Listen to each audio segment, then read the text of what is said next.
Hi. Alright. I remembered the right button. You're good. Hi. Okay, let me make sure everything's not on fire. I think we're fine. Are we audible? Is the I think question. so. I hear you. Yeah, I hear myself. Hi. Can you hear Alright. me?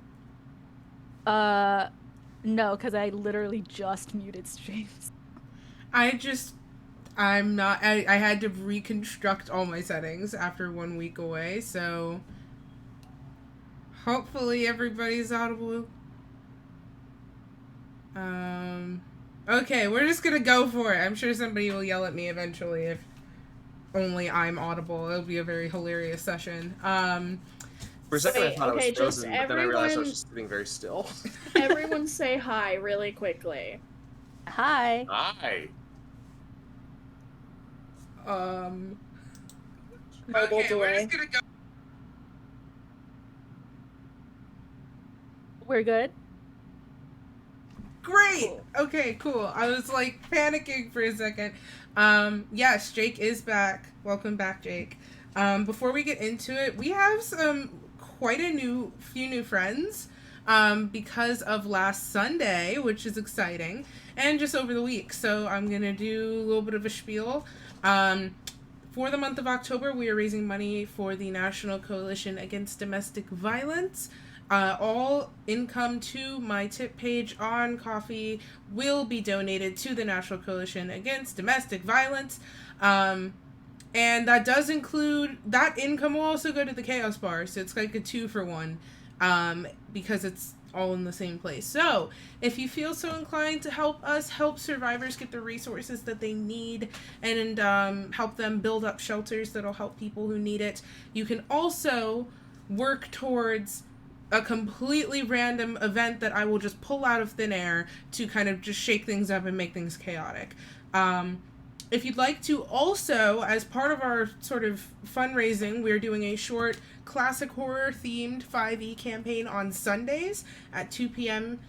Eastern here on my channel, as well with Kristen House, Mansuit Games, Serotonin, and Cat Scratch, as we go on a spooky adventure through a village full of mystery and a little bit of spookiness. Where we will also be raising money there. There are donation incentives as well that can be worked towards today as well as on Sundays. We've already hit the first two because I did not plan this well. So I will be playing Phasmophobia for the first time. Yay. Which is terrifying, yeah. by the way. Oh, I'm sure. Oh, it's gonna be great. It's gonna be love so Phasmo, great for me. Constantly feeling the need to shit myself. I am going to be screaming, probably crying. It's gonna be hilarious. Because we also hit $100 was our next goal. I'm gonna be doing a behind the scenes stream talking about how I built Eclipse, how I walked through it, how I just built this kind of adventure from the ground up, and giving you all the insider secrets and the lore and the things that they missed if they miss anything. So yeah, that's going to be fun, and our big goal is for me to do a first-time playthrough of Resident Evil Village, which would be my first ever Resident Evil game in full Lady Dimitrescu cosplay. So, see if we can work towards that. Okay, now that we're here, and we're For personal back, reasons, I'm especially invested in reaching that goal. for personal reasons. Interesting. Respectfully. Thank you for the respectfully. So yeah, I think we're gonna just jump into it. Last time was a lot.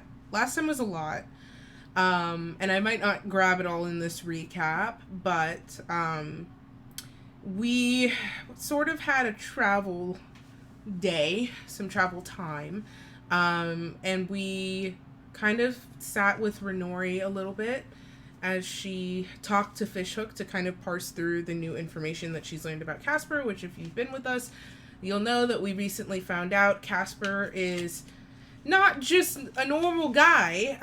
He was actually at one point dead and then reanimated. And up until this point, it's kind of unclear whether he knew or not, but it's definitely being told is affecting him. So Renori spoke to Fishhook, who is very close to Casper, to try and get some more information and perspective for herself.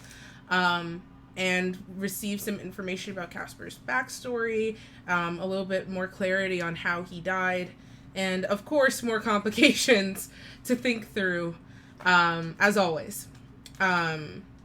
We also had, oh my god, Raven was still having crises pretty consistently. I feel like Raven's still in crisis, yeah. We Tide and Boomstick had a very enlightening conversation in which we learned that Boomstick is in fact a fire genasi, and that she disguises herself because she's on the run. We also learned that, oh my god, my brain is soup right now. I'm gonna miss stuff. If you didn't see the last one, Laurel. That's the other big thing that happened. If you didn't see it, just go watch it. Yanni or Laurel, describe it in chat. Sarah. Mm-hmm. Anyway, so we also welcomed in a new crew member for now. After a group of sirens and merfolk were kind of swimming alongside the ship, and one brave soul among the crowd, a young siren with a golden tail and sort of like dark brown hair. Her fellow sirens lifted her up so she could have a conversation with some of the crew, and she was trying to kind of pitch herself as a new crew member. She just said she had talents in music and that she just really was looking for adventure. And Renori noticed immediately that she carried the symbol that was seen back in the Towering Reef, in the same room where Nyreen was held in that box, and we were able to kind of put two and two together with the conversation that this siren, whose name was Laurel, she's Nyreen's sister. And after some conversation and Renori and Tessa having a quick talk about kindness, Laurel was welcomed aboard for sort of a trial run of if you stick with us and we like you, you can stay. If not, we're going to be dropping you off at the next port. So Laurel, having gotten on and transformed into a more human form, has now run off with Ripley to go clothes shopping because she's wearing nothing but Renori's cloak, and that's kind of a problem. I think that's Unless everything. it's not. Unless it's not. I mean, I'm literally reading a fantasy book right now where all of the female sailors from this one society all go shirtless, just like the men. as they should. As they should. It's the reason you don't wear shirts on the high seas. It's hot as hell. Yep. You know what? I support them. I hope they're doing great. Oh, also, maybe Maya, can you let me know how my mic volume is throughout this? Because I've been having an issue with me being too loud or too quiet, so I just want to make sure we're good. Okay. Let's get into it.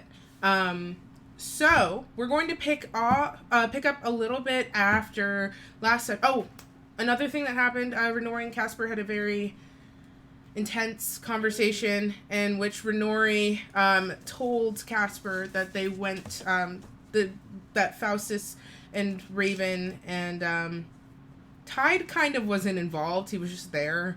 But Raven and Faustus went through the secret compartment in his war table and saw his personal secrets and then lied to him about it. So she told him the truth.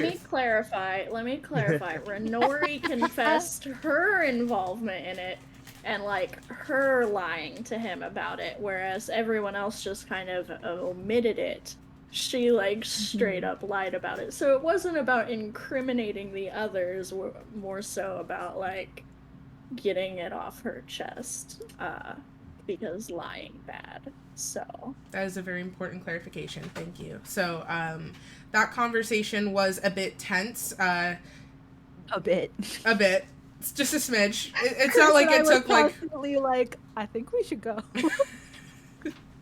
Not like it took 30 minutes or anything. No. It was just a smidge, little Mom and oopsie. Dad are fighting, and this is really uncomfortable. Can we just leave the dinner table, please? Not this. You are not excused. So Like picking to make a up. stealth roll to get away from the dinner table. No. So picking up after that, but not directly after, we are later in the day, so probably around like 3 p.m. going into 4 p.m. It's a bit late. Ooh, wait, I have things to play. Hold on. Wait, I have ambiance. I don't know how loud that is. Let me turn that down. Wait, it's fine, but I have that now. So, I'm excited about it. I've never done that before. So, you are kind of scattered, and I'm gonna let you tell me where you are, but especially Faustus, you definitely get to tell me where you are. But we'll start with Renori. Where are you at?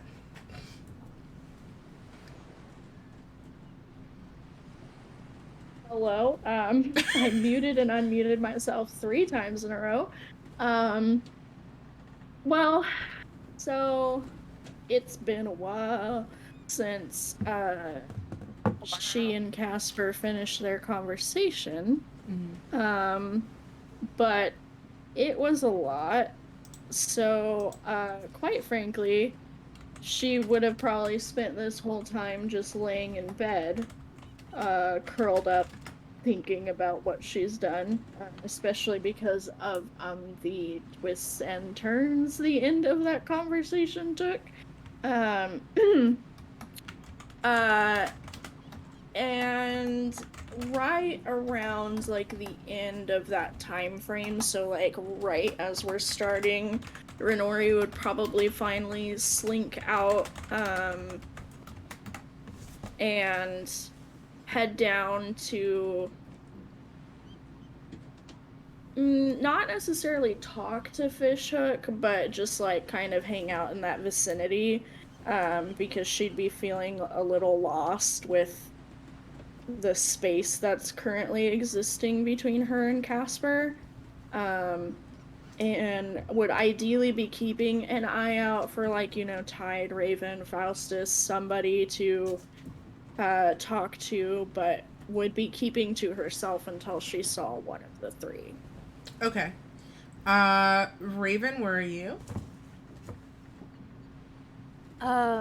Raven, when we left to the whole conversation between Casper and Renori, was mid panic attack, in like that little cubby area that Fishhook like talked. Right. Yep. Yeah, the panic attack cubby, where Renori had one earlier in the day and then Raven had one later. Yeah, so she, in like that emotional exhaustion, despite like probably getting like a full rest or whatever, probably passed out. Like if she could find a place to like comfortably lean herself or sit or lay down, she probably just ended up falling asleep when she finally did manage to pull out of that. So yeah, she's probably just zonked because it's one of those days. Understandable. All right. And Faustus, where are you? Not me and Jake both going, it is one of those days.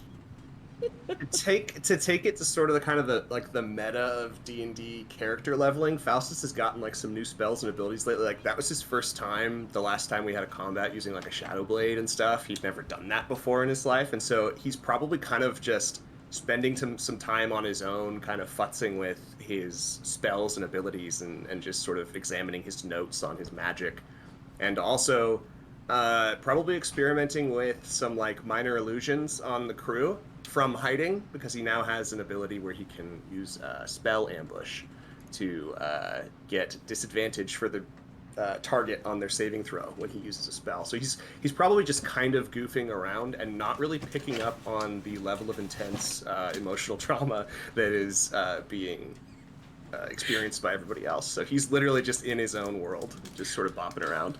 Okay. Mostly in the shadows, and that's probably why nobody's seen him, for a little bit. It's because he's just mostly been in the shadows. That's entirely fair and probably better than any explanation I could have come up with for where you've been.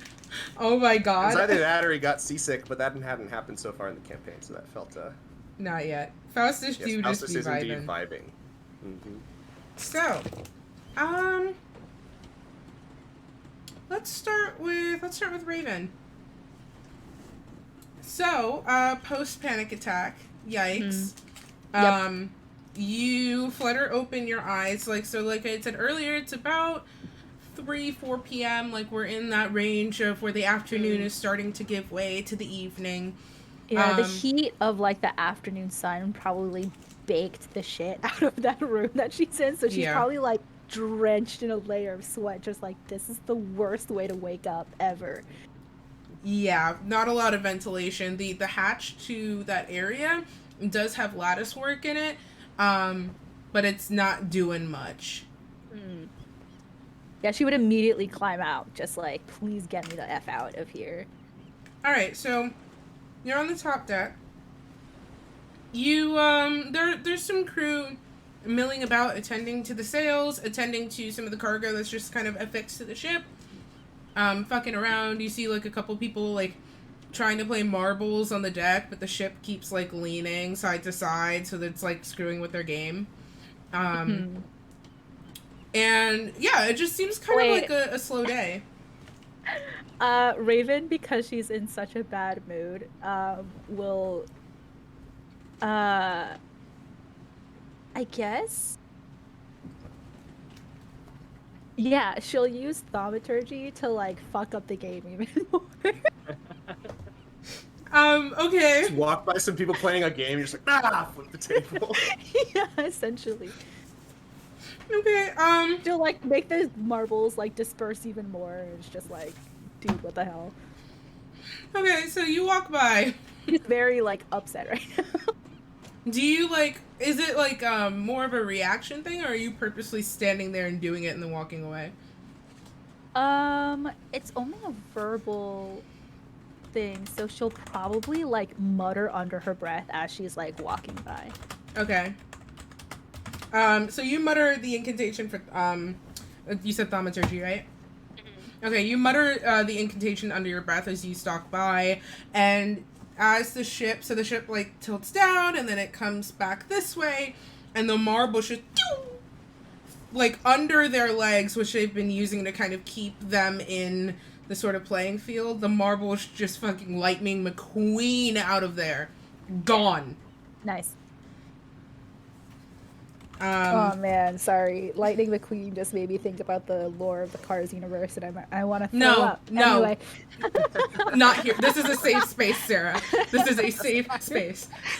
No, you're right. We're not going to talk about Car Jesus. No.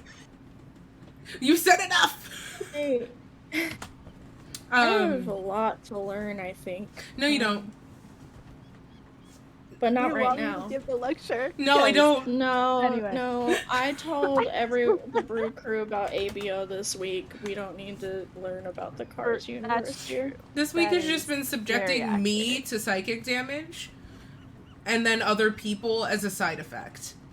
Yeah. It's fine. Things are fine. Anyway, she'll probably just like Raven will be heading toward where like everybody's stuff is to get a change of clothing.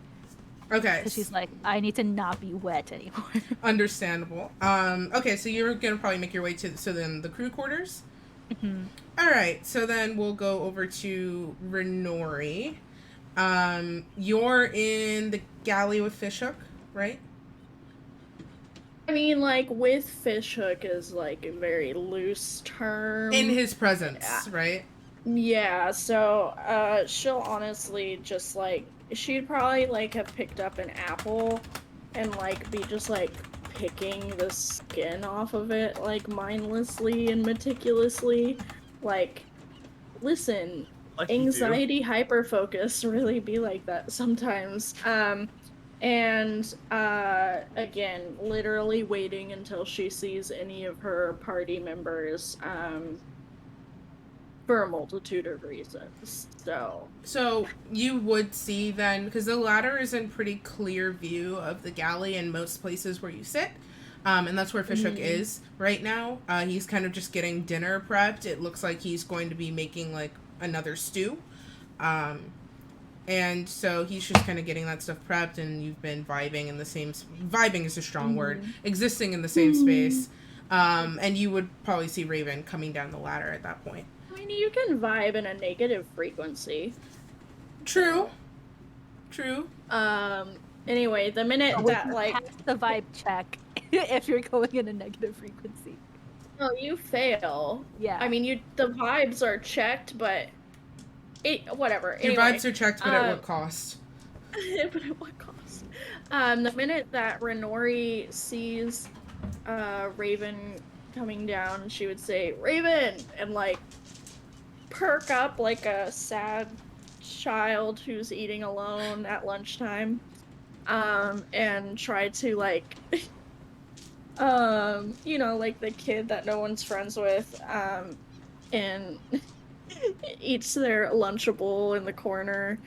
That kid was memories. cool enough to have a Lunchable, though. Oh, yeah.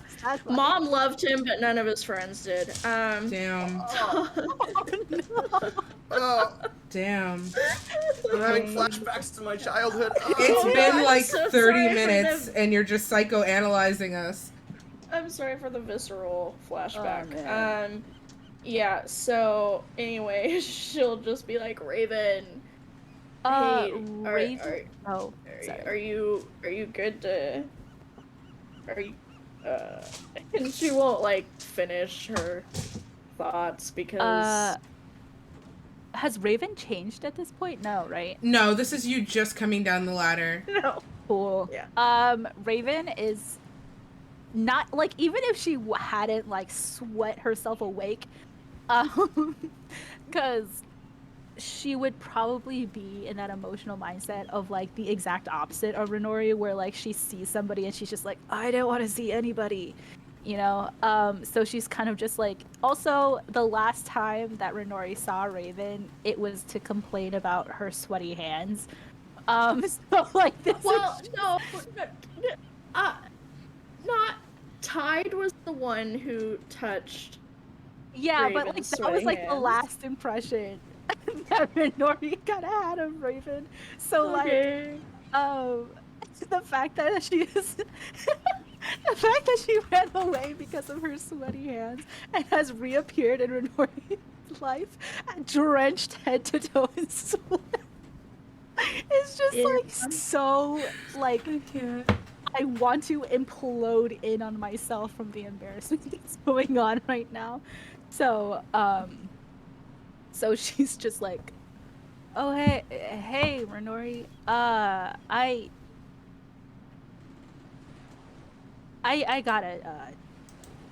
gotta change. I fell overboard. Can I insight check? Yes, you can. Raven roll deception. Fell overboard. Amazing. Yeah, I'm gonna insight check that because that's. Oh yeah, that's a 19 total. All right, what's the deception? Also a 19. Who has the higher modifier? We're the Spider-Man meme. Just pointing at each other. Which modifier? for Deception insight?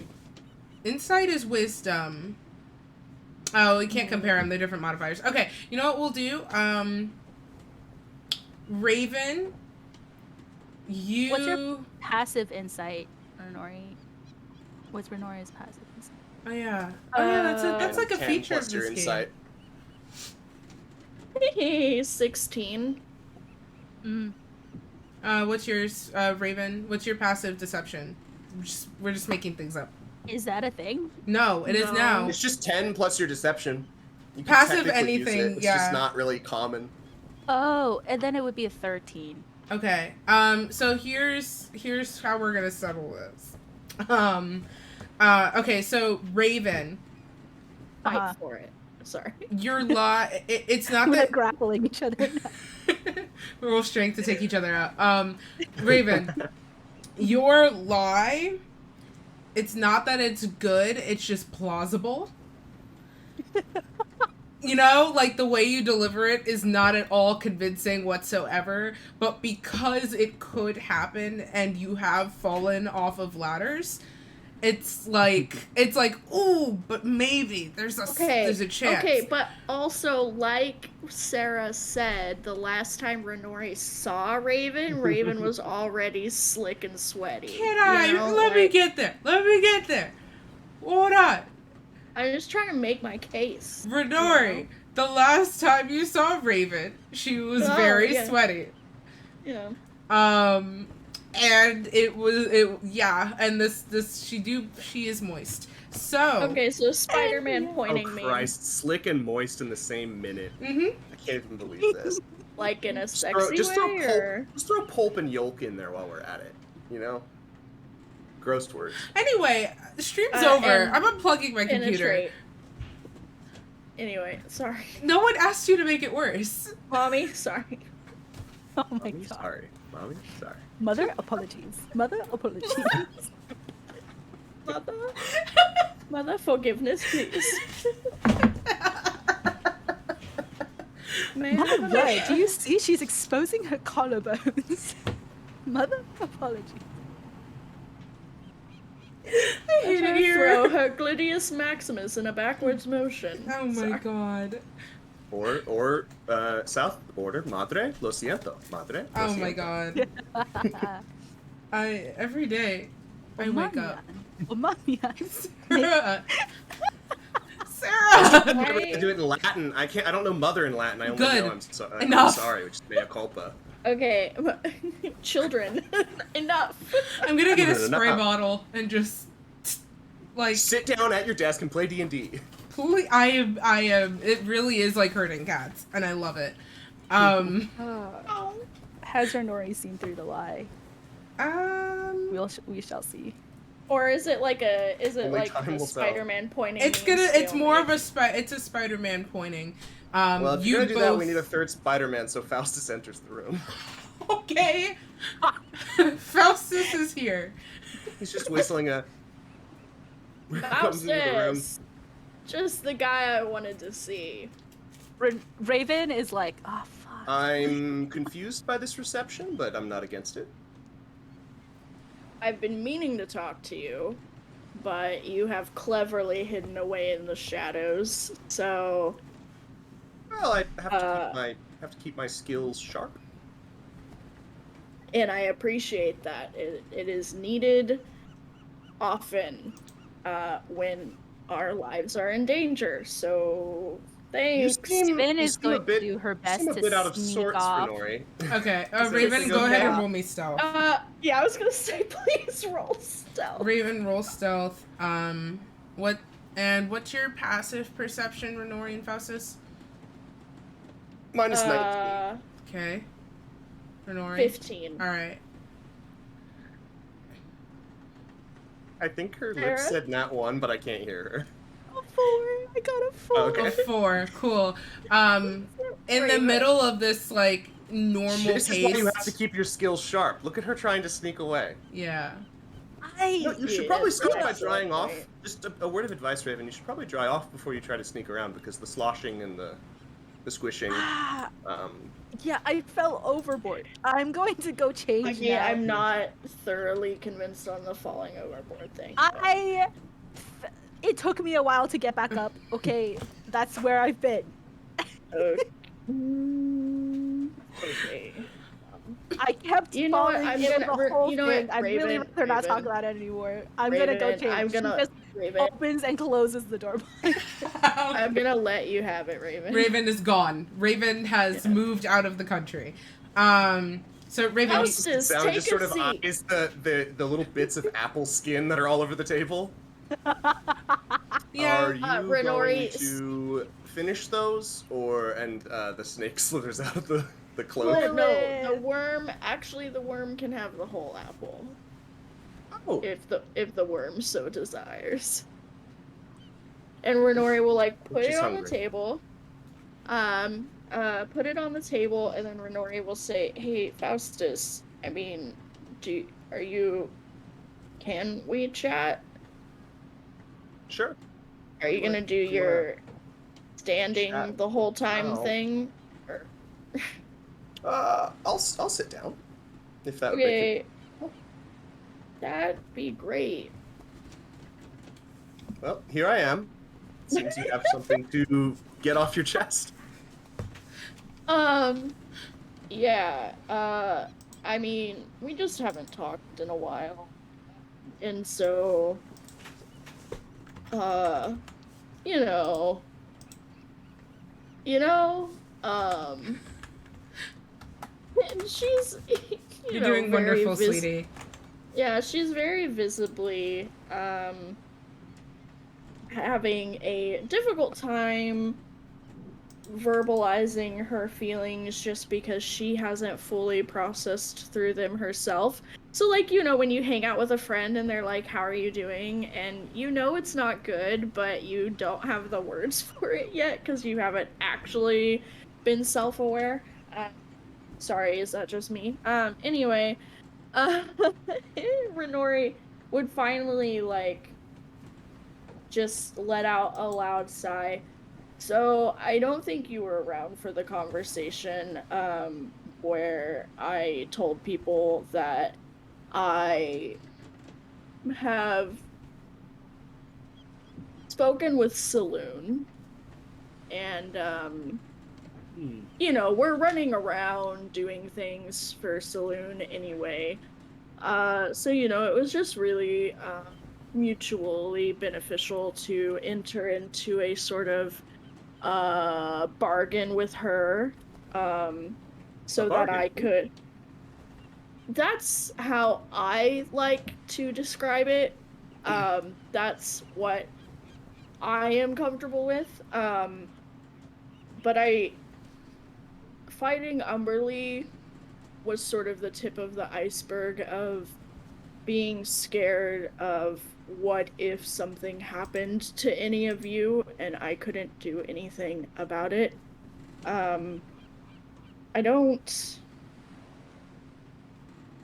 know how much I've shared with you specifically, but in studying necromancy, my entire purpose was to bring my friends that I let die back to life. And that began to feel like a fool's errand. And instead, I realized, invested in protecting what is already alive and around me now, which includes you and the worm, Lilith. Oh my god, I think that's the first time Renori has said Lilith's name. It is. And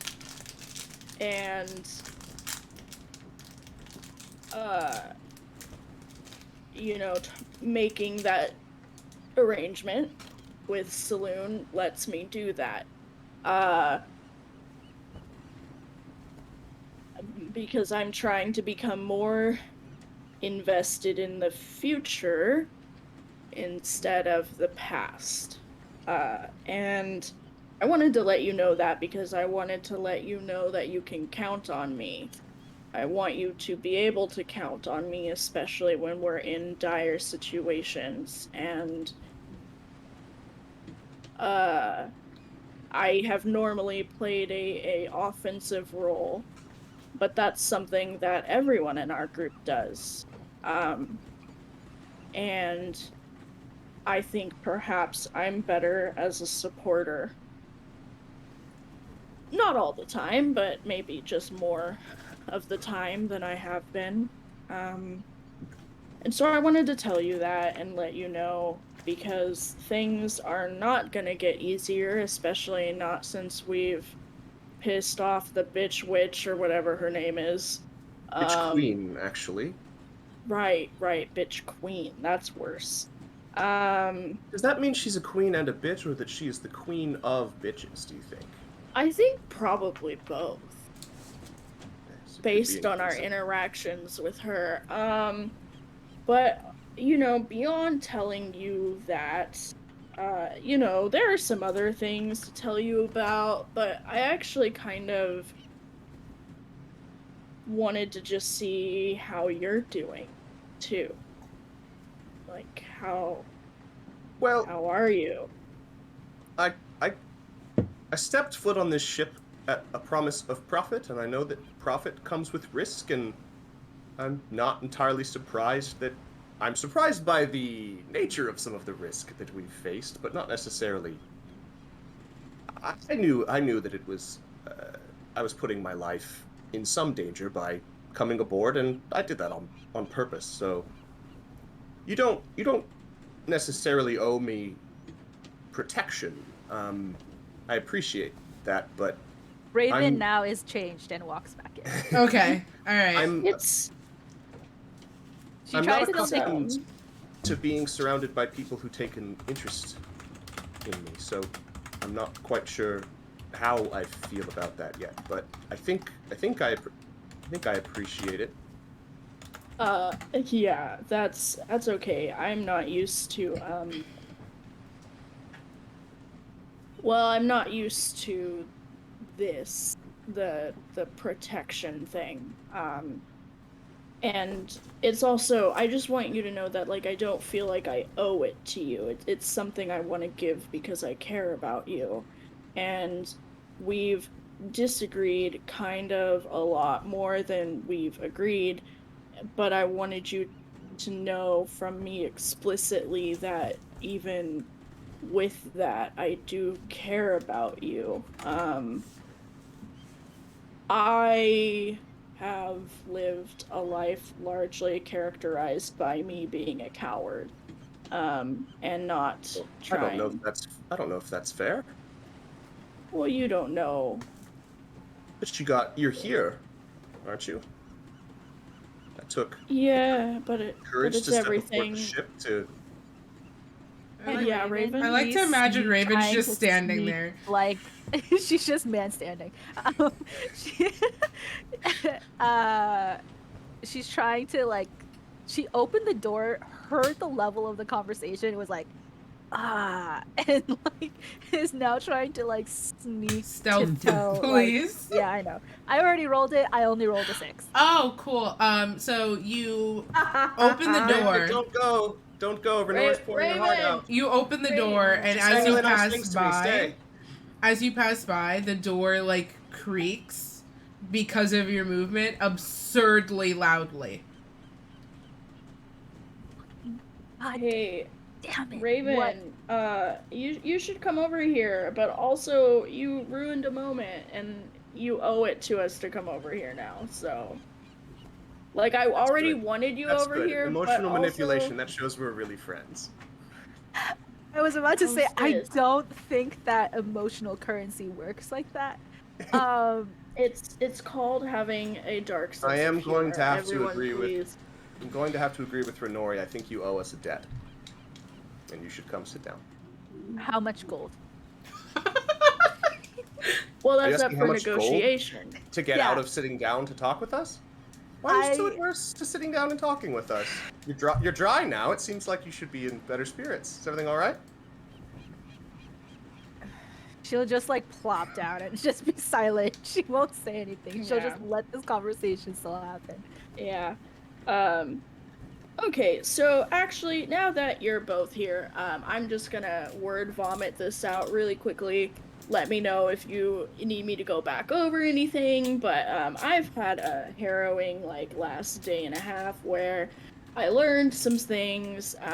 So, one, you know, confirmed by both Fishhook and Casper. Does Fishhook hear me mention Fishhook? He does kind of like glance over, but he doesn't say anything. Like he seems more focused on what he's doing with the food. You know, actually, well, I'm not gonna tell you everything because it's not fully my business to tell you, but also, like, So anyway, oh, shit. Did you look at the chat? Huge mistake. Yeah, I did. I did, and You know better. that's where I went wrong. That's where I went wrong. You're better than folks. this. I am.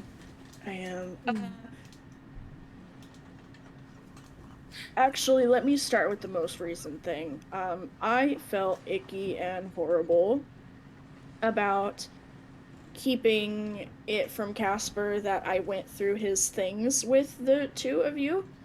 So I told him that I did that, and Did you- I mean, You told him that we did it specifically? well, like I told him that I did it with you. Ass in a tit, motherfucker. Well, Like, okay. Okay.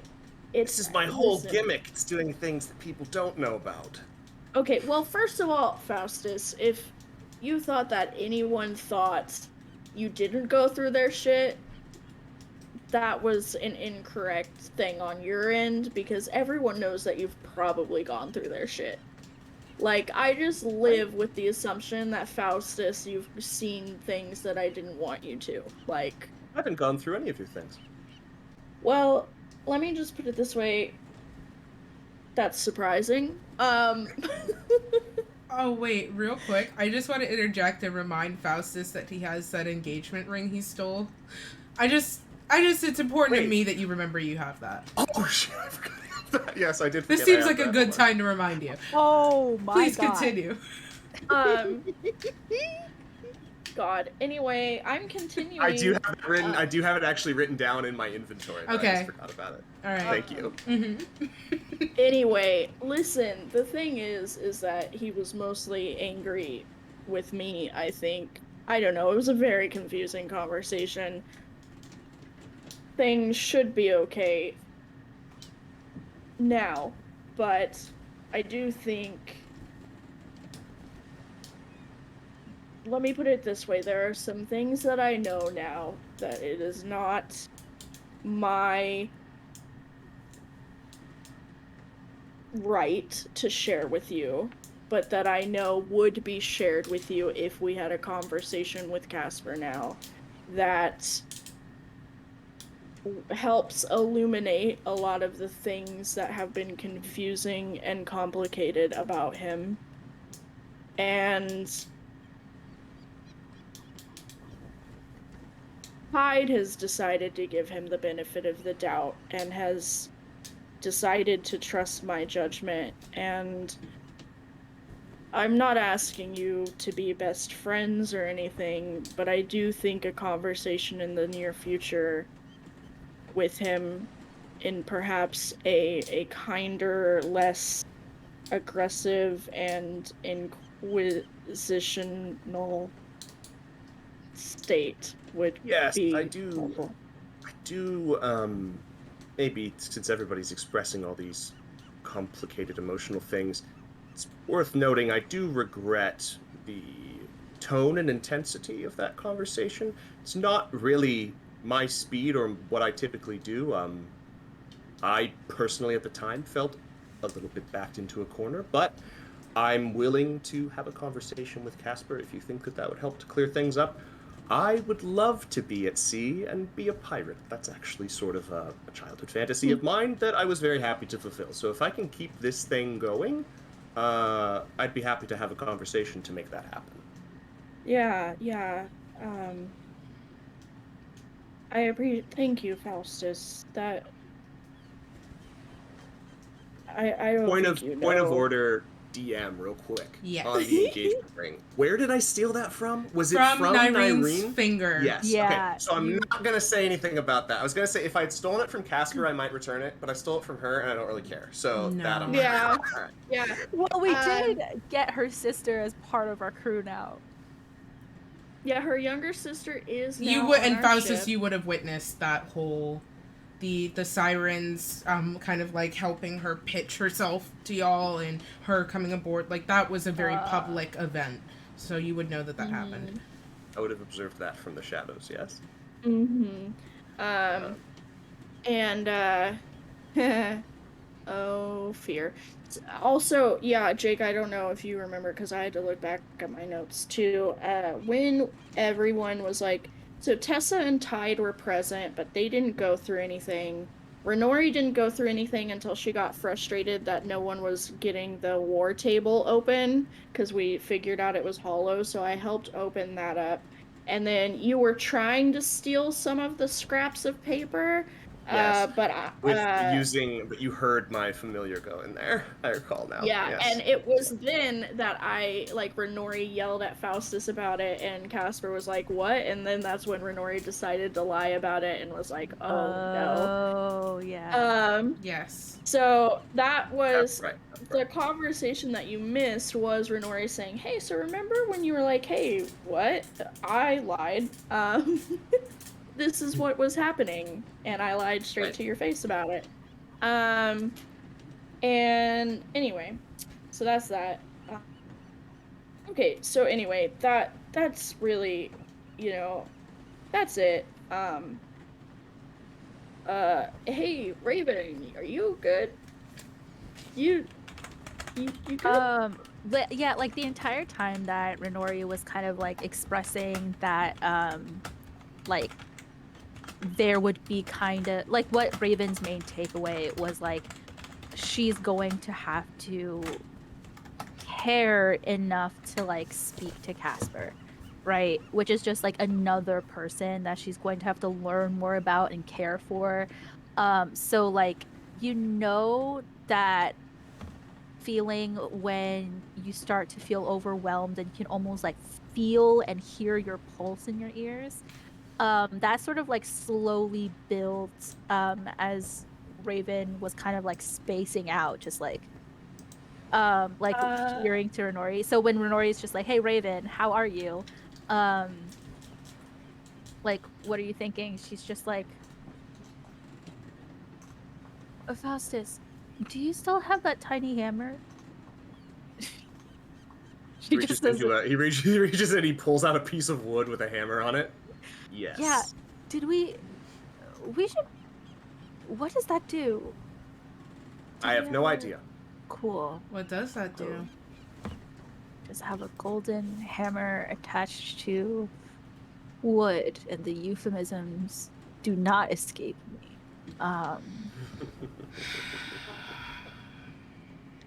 And yeah, we can talk to Casper. Hey, Fishhook. Yeah. Do you have something like cool and refreshing to maybe drink/eat? Yeah. Yeah, I don't see why not. And Alright. also, can I just like insight check Raven's vibes right Sure, now? so roll it, but then hold on to the number for a second. So Fishhook kind of thinks, and he goes over to that little cabinet that's not cabinet, sorry, like the room that's in the little storage area, and he opens up that little door, and you hear some rustling, and you hear something heavy, like the sound of almost something heavy moving, and then you hear him muttering, and his butt's kind of like sticking out of the door, like he's like shuffling and futzing around with stuff in there. Good.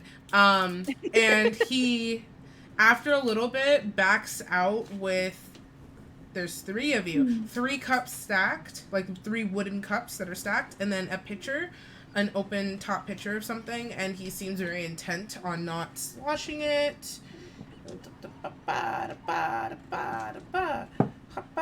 And he perfectly carries it over to the table. Wanted him to spill it everywhere. I know. That would have been amazing.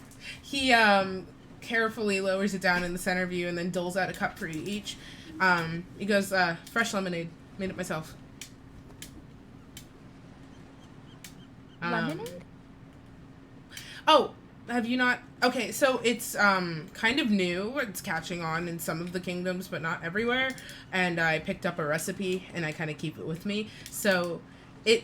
Wait, is this Tide mentioned these paninis that you make too? Is this like that? It's kind of like that. It's it's sort of a newer food trend, and I don't know. I like it. It's simple. It's a cold drink, like a juice, made with lemon juice, a little bit of sugar, and you keep it cold. And it's a little sweet, but it's got a nice flavor to it. Um, Raven is it's just been nice. relieved that this is like something that not a lot of people know about because she does not have a wide range of foods that she has tried. So she's just like, oh, I see. Thank you. I'll be Of happy course. to try them. And Renori, you just did the insight check, right? You didn't ask Fishhook for anything? No, Okay. I'm just doing the vibe check on So Raven. what's your vibe check come up to? So I got a natural 20. And what are you For a 25. Oh, interesting. What vibe are you checking? Kristen's dice are blessed. This is the best thing ever. It's this really cool, dice that I got weighted to only roll 20s. Anyway, Need me some of those. Renori wants to see, like, she's noted, the being soaking wet, the not being stealthy at all, the completely ignoring what Renori said for a few solid seconds, talking about the hammer first, and clearly being all over the place. Like, Renori's just trying to, like, put all those things together and be like, is something wrong? Yes. Like, am I noticing? Yes. Am I noticing that? Are you picking up on it? Okay. Raven, has Renori picked up on it enough to ask Raven about it? Raven, are you masking that anything's wrong, or are you just kind of like... She wasn't particularly trying to, like, pull herself together. Like, the, like, sudden recollection that, like, this tiny hammer existed was, like, from a very genuine place where, like, her brain is probably just, like, not, like, trying to engage with, like, what's actually going on. So, like, it brought this random detail forward. Also, me as a player, just remembered that there was actually a tiny hammer, so it was like both.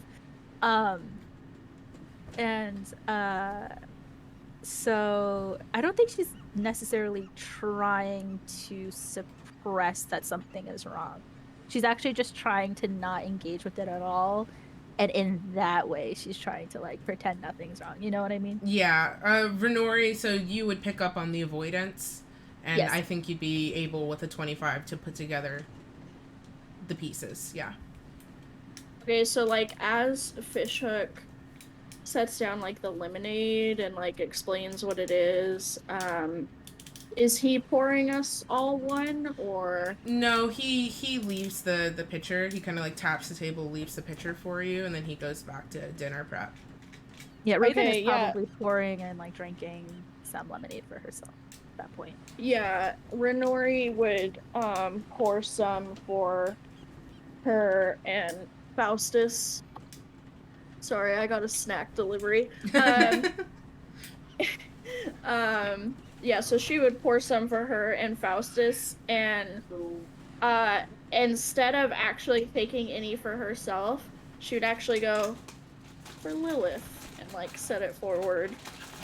I don't know if Lilith likes this. I don't even know if I like it, but... You see the lemonade in the cup displace, and then there's a little floating drop of it, and it moves over, and she licks it. Oh, no, baby! What's Lilith's reaction to the sour sweet water? Sour sweet water? How's Lilith doing, Faustus? What's it... Please. I think she skitters inside his coat and doesn't try it again. Baby! It's too sour for her. Baby. Okay. Sorry, Lilith. That's not a great vote of confidence on this drink, but I'll try it anyway. And he takes a sip. Well... Needs clear liquor, I think. So true. Renori will then pour herself, like, refill the glass and try it and go, you know, we are so overdue for alcohol. We have seen some shit, and we have not had anything to drink. Raven is sitting there very, very glad that no one is quite recalling the last time Raven was drunk on the boat. Well, Renori knows, but she's not gonna. Uh, Again, she's letting some stuff pass. And then so per the insight check, so we're gonna make a mental note that we need to get wasted soon, if we want to. At least I need to. Wow, I need to take the edge off. But, Raven, obviously you only have to share what you want to share. But I've just been just noticing. looking back and forth between the two of you, just like, wait, what's happening? Completely Yeah. lost. I've just noticed, especially today, something seems like it's bothering you. And I don't want to. It's not about pressuring you to share, but it's just about reminding you that I'm here. And I'll listen. And I'm, not like super awesome at talking, but I'm really good at listening. And I'm working on the whole being kinder thing. I mean, like, you saw. So, anyway, I just wanted to remind you. okay. I just rolled to see if Raven throws up. But Oh my god! What did you roll? Constitution Okay, saving. good. Yeah. But she rolled a dirty 20, so she's fine. She's just nauseous. Yeah, Raven, I guess like the pallor of her face drains, where it's just like she seems pale now. She, like, despite changing and like drying off, never kind of lost like this thin sheen of sweat on her forehead. And like, if one was to like, if like somebody was trying to like pay attention, she looks just fucking haggard, right? Despite like not like sleeping most of the day and not really being like doing anything. So I think everybody's paying pretty close attention at this point. yeah. Faust notices the sweating's still happening. He just like mage hand a cup of lemonade, just like slides over in front of Raven. Raven still hadn't tried the lemonade yet, but she's probably gonna be like, she'll like grab it, lift it to her mouth, will smell it, and like, because she's already like, oh god, she's like, her stomach will turn, and so she'll like place it down, realize that that's probably rude since Faustus just offered it to her, and will like do her very best to like take a sip of it and put it down again. So she like does this like weird little dance with the cup.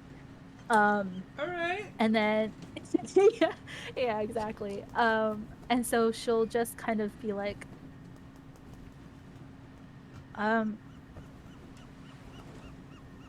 okay, and doesn't say anything further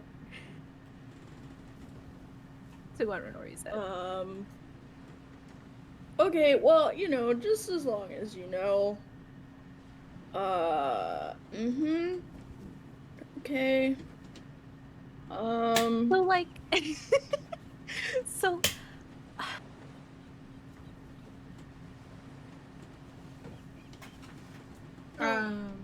sorry.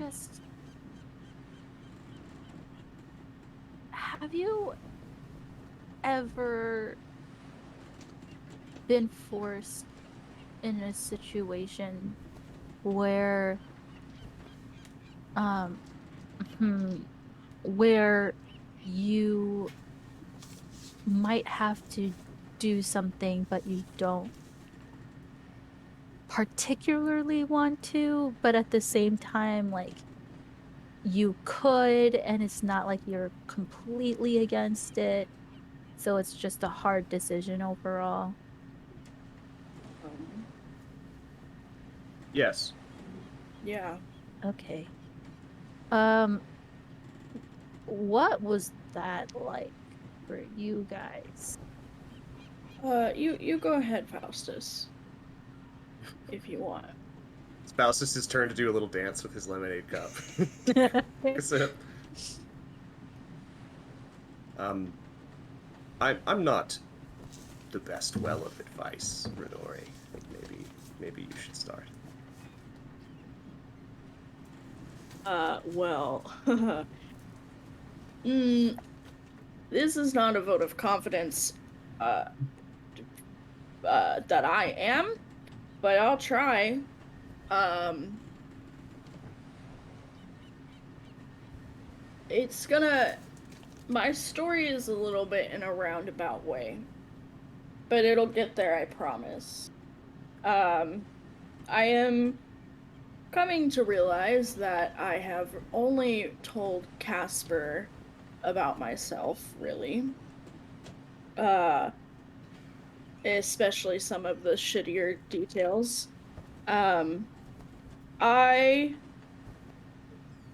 uh, you know, we're all on this ship fucking randomly, so, we're probably all orphans. Uh, I am, and I'm I not. was adopted. Oh. Okay, well, we can get back to that. Sorry, did not. Sentence was gonna end, and the addition of one word just made it better.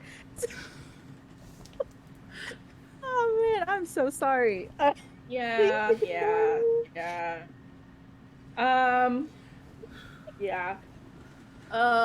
So I was adopted into this society where I thought everyone was an orphan because that's what I was told, and it was a school, for becoming a wizard, and so I thought my two best friends were also orphans because that was what was told to me.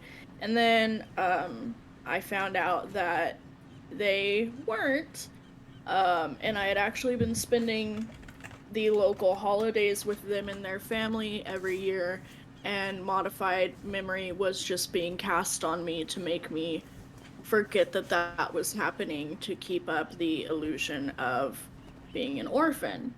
So when I found that out, um, I was presented with the choice to continue my relationships with these people, um, or not. And both choices had their appeal, and it was difficult. Um, a lot of weight came with it because there was the concern of if I would be able to even continue my schooling. A lot of my anger was directed at the headmistress, who had been the one who adopted me and was the one modifying my memory. And I worried that I would never move forward in life if I severed those bonds, but I was also incredibly hurt. It was a very difficult choice. Of course, I wanted to keep the people I loved in my life and continue pursuing my dreams as well. But also I was very hurt, so I wanted to run away and start over. So instead I just kind of hid for a few weeks and cut everyone off temporarily, and was deciding to change that, but some other things got in the way. Um,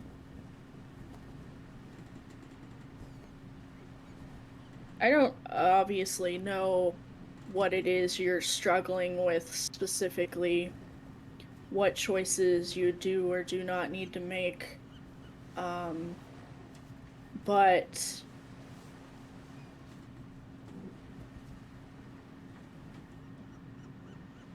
if there's a choice that you feel extra hesitant about, maybe that's the one that's the wrong choice.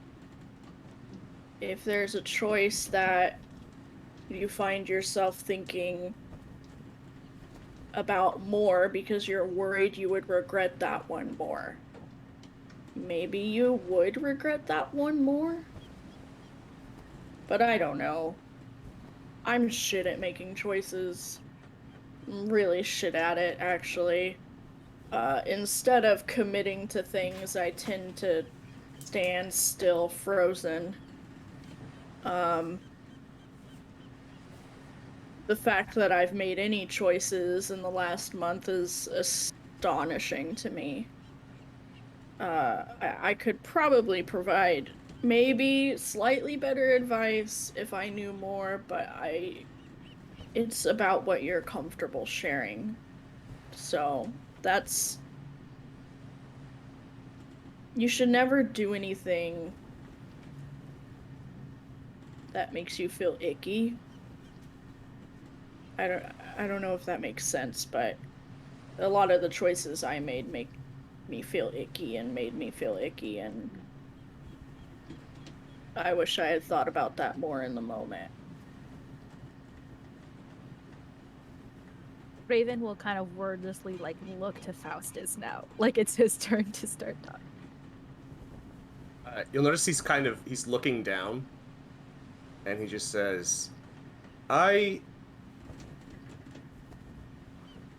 learned most of what I know about magic at an arcane university on the mainland. But I found that I developed a distaste for the distance between the ivory tower and the people in the streets, and I didn't feel like I was being given the opportunities I was seeking, and I turned to some old habits. I took something that wasn't mine, and I left. He pulls out the dagger and puts it in the table, and is just sort of twirling it as he's just looking at it and twirling it, and then he's just like, as a result of that, you see, I wasn't born this way. So perhaps a cautionary tale for my part. Renori's right. Don't do something. I've made peace with the things I chose, but just know that all choices have consequences, and decide which consequences you're most comfortable with.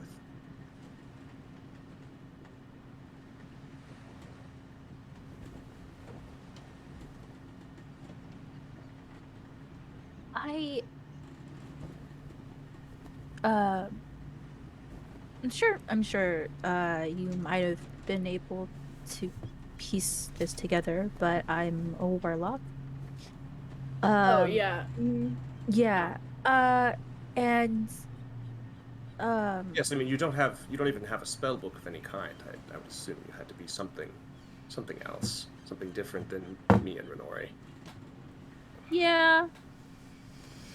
I mean, and then she like takes out like her tome of secrets and just like plonks it on the table, and she's just like, well, like I have this. Ooh, Renori's eyes like light up visibly. She's like enticed by like arcane. Now that is interesting. I thought Both warlocks. Renori and Faustus are like. I learned about warlocks in school. I thought that they primarily gained their power through a pact with a being of great power. Yeah, and then like you upgrade and eventually You become a district regional manager, and then you get a Mercedes. yeah, exactly. Wow, this is actually an MLM. Uh, Oh God, kind of. Anyway, it could be. Um, just like create more packs with your Eldritch. Anyway, um, so she's just like, yeah, and eventually, like I just, as I learn spells, I write them down, and the reason why, uh, I'm trying to gather as many spells and power as I can is because people want to kill me. I did something that pissed off a specific temple of uh not me about to say the wrong thing. Hold on. One Consult the second. lore. Uh I almost said Leviathan, and I was like, that's definitely not right. Um, Leviatar or something? Isn't that it? no, not There even is a close. god called Leviathan. Anyway, she's just like, it's a specific temple of Corellin Leviathan, uh, The Elven, Lorithian. Anyway, pronunciation, Elvish. the Elven prime god. Yeah, yeah, Yeah. yeah. He, they did pretty horrible shit. I didn't grow up with them a whole lot, but it wasn't pleasant the years that I did spend there. Anyway, that's kind of how I met my my my guy. Um, she's just gonna be like, I don't know who he is to me, so that's what she says. My guy. My guy. She's That's like, my okay. boss. Renori says she's entered into a bargain with her Yeah, goddess. So where essentially I didn't have powers but needed them, and so he offered and I said yes, and then I asked to uh, get information on Umberly during that battle, and uh he told me to do something, and it would mean significantly derailing um what I'm doing here. Um and to kind of go to what Renori was talking about like hesitating, um there there is a choice that I want to do, but it would mean that my contract with him would be null, and I would no longer have my powers. Everything that I worked for up until this point will have been for nothing. And not only will I not be able to protect myself in case we run into them if we hit land, but it also means that I would be essentially useless um, with what we're trying to do for uh, Saloon. Um, As you well, say that you would be essentially useless, you feel a light pressure, like someone laying a hand on top of yours, and you look over, and Faustus has his hand on the table, on the opposite side of the table, but there's that light pressure, and it's just a mage hand, because that is the extent of, like, physical affection that he's comfortable expressing. And he just looks you in the eye and says, "You will never be useless." Raven, you're so much more than your powers and what any patron gives you. You're that's just, extra. Everything that matters about you exists with or without that. Magic is just a tool. It's a skill that you train. It's like using a sword or a bow. It's not There are mean, other paths. yeah. There are other paths to achieve the knowledge. There are other paths to achieve the power that you have now. If you felt like you had to terminate your contract in order to follow your conscience, there are other ways of obtaining power. I mean, yeah, so many ways. I mean, I don't know much about being a warlock, but you know, there's other patrons. There's also other There's a paths. novel idea. Could There, always go flip through always the make a manual. lateral move.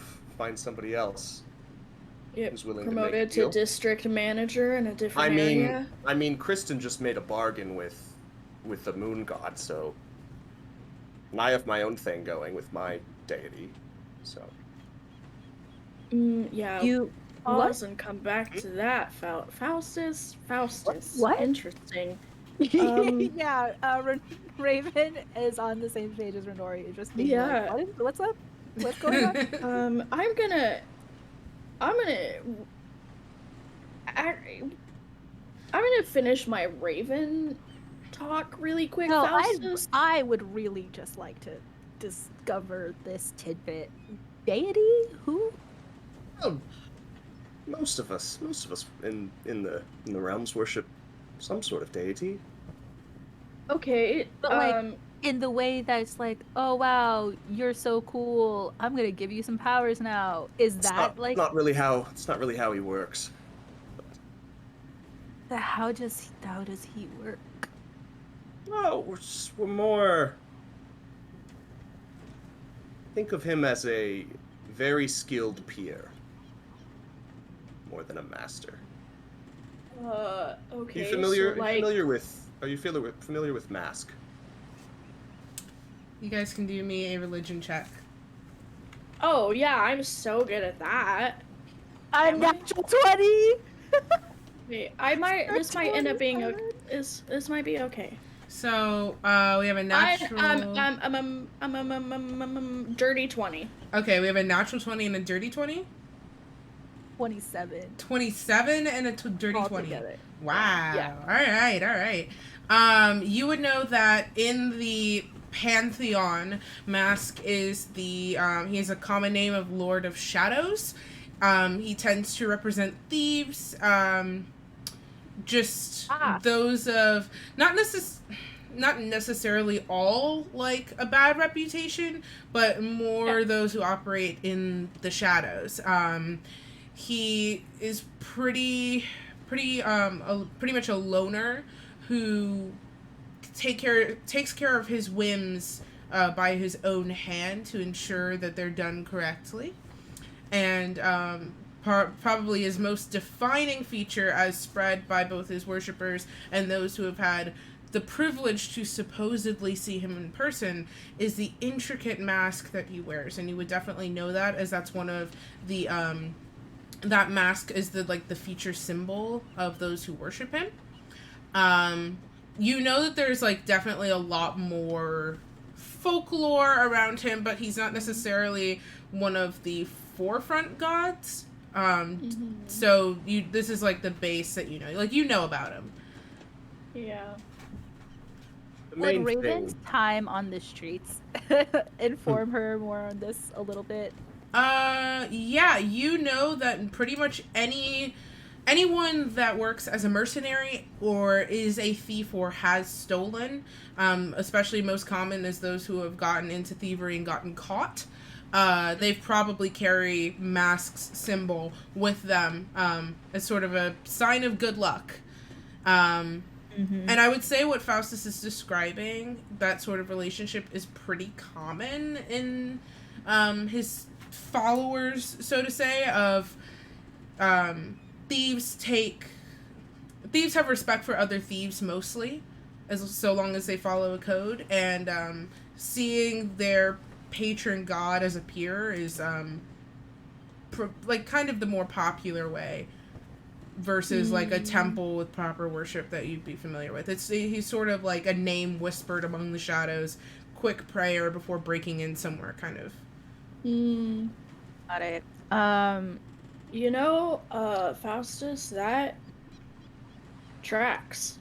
The worshippers of Mask, their primary beliefs are that wealth rightfully belongs to those who can acquire it, and basically subtlety and intrigue, not showing your entire hand, basically, which is why obviously Faustus has been so damn shady, is because he's just he's just trying to be subtle. He's trying not to show his entire hand because it's risky to show your whole hand, especially when you're somebody who's a criminal.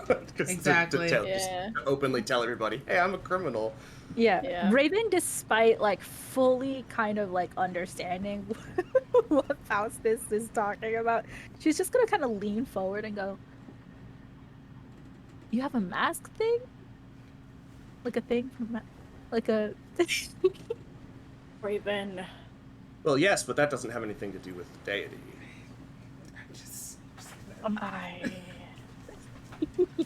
You know, Raven, you give me a lot of shit for the stuff with Casper, and yet here you are. Okay, but like, I do it to elicit this reaction. You're just naturally like that, and that's somehow. Okay, well, first of all, the sexually eating of the banana was to elicit that reaction. Okay, that one time. When did you sexually eat a banana? She sexually ate a banana during breakfast. I don't want to talk about it. Like 2 days ago or something. Damn, I don't know. Shouldn't have missed breakfast that day. You really shouldn't have. Anyway, They have bananas on the boat? they'd have, fruit. Whole bowl. Lots of different kinds. What are you gonna do with the banana, Faustus? Fish Very nervously. Fish Hook has actually been doing I like found their peels to be useful. Okay, Mario. Bursts out into laughter. Okay, just, Chris like, Pratt. appreciating that. No. No. Do not speak that name in these sacred grounds. Listen, Chris Pratt as Mario was not on my 2021 bingo card. And okay? I don't want to think about Wait. it. I'm sorry, what? Did you not hear about this? Oh right, Jake took a social media break. Okay, Jake, no, I get to tell. Okay, so there was, they did a Nintendo Direct, and they announced that they're making a Mario movie, and they announced the cast, a live-action Mario movie, okay? Jack Black's gonna be Bowser, Anya Taylor-Joy's... Which is everything I need. That was the powerful part of it. Anya Taylor-Joy's gonna be Peach. Luigi was the most unhinged decision casting-wise.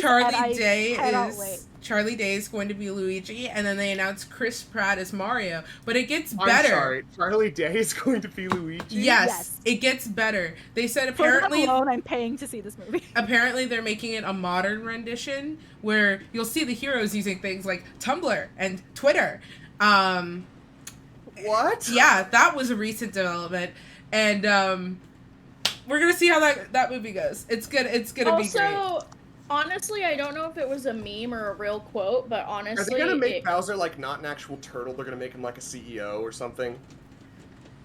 I have no idea, and I'm afraid. I honestly, again, don't know if this was a meme or an actual quote, but it honestly could be an actual quote because it's Chris Pratt. I'm pretty sure he said, it's, a modern day adaptation. Mario isn't Italian anymore. Being Italian is so vintage, so... Well, he was never really meaningfully Italian anyway. They just sort of co-opted Italian culture for a minute to get the names Mario and Luigi and put mustaches on them. The most Italian that he is he goes, oh, woohoo! But, like, no actual Italian. It's a me! It's a me! Hey! It's a super insensitive impression of an Italian person! Woohoo! I am so excited for Mario. this. Because it is Jack Black. I will see it if Jack Black's in it. I mean, that's... Yes. I proposed this when it came out. Surprised they felt the need to make another live-action Mario movie because one already exists. Yeah, it does already exist. I I proposed believe this that's the one this that came confirms that out. Mario's last name is Mario, so his name is Mario. This has been confirmed by the game designers. Great. So that means that Luigi is a Luigi It was Mario? too much effort to research Italian last names, so they just made his first name his last name. Wait, does that mean that? Luigi Mario. Yep. Luigi Mario, probably, unless they're like step bros. Step bro, why are you stuck in this pipe? Step bro, I'm stuck in the pipe. Anyway, guys, stream's over. Let's fell apart. Stream is done. I am unplugging everything. One more aside.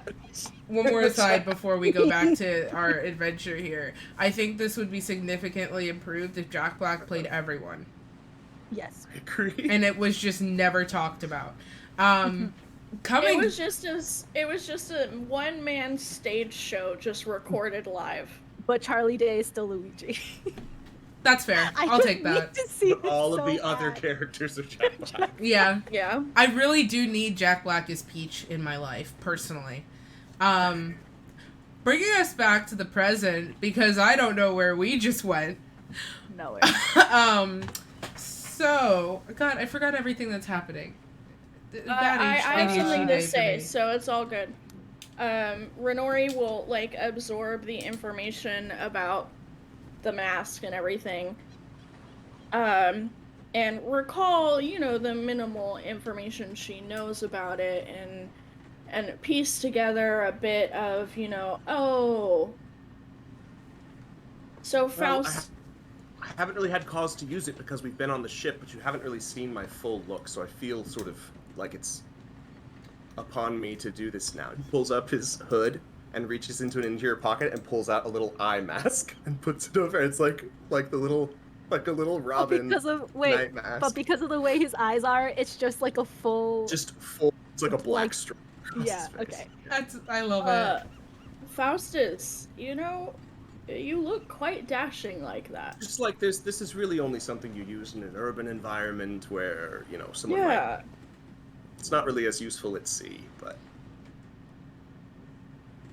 Raven will look like she's on the verge of saying something, looks at Renori, and decides not to say it. Raven was probably going to say something along the lines of that look would be better in the bedroom. Nope. Oh, then you can just assume that I also think that. You look quite dashing. I'm just saying it. It's a good look. Anyway. Good talk, everybody. Faustus's duck compliments her water. And they just sort of wash off of him. Just doesn't absorb it. Nice. It's like, Great. Raven, though, will just be like, just turned full her head to Renori's face, just like, what did you just say? I'm trying to be more honest and kinder, and... You don't have to be too honest. Honesty is... Well, at least according to Mask, honesty is overrated. Okay, well, yes, and knowing that explains a lot more about who you are as a person. And what I was going to say was that I appreciate the honesty that you have exhibited in this conversation. I enjoy getting to know you more. Casper left saying he was going to go talk to Tessa to see where our next course was going to be, like where we were heading to next. So I'm going to go follow up on that. And Renori is just going to, get up and leave, having felt like she spent a solid 30 minutes inserting her foot into her mouth. Regardless of if that was the case or not, we all know that Renori feels terrible about herself always. So true, Bessie. Faustus looks calm on his exterior, but his heart is racing a little bit because he's not used to sharing personal details with people. So that's really sweet, actually. Renori's gone. Yeah, Renori. Okay. Yes, Raven, have your secret conversation. We'll catch up with Renori in a second. Let's just stay here. Okay, sorry. My mother was just like, "Do you have a minute?" I'm like, "No, I don't."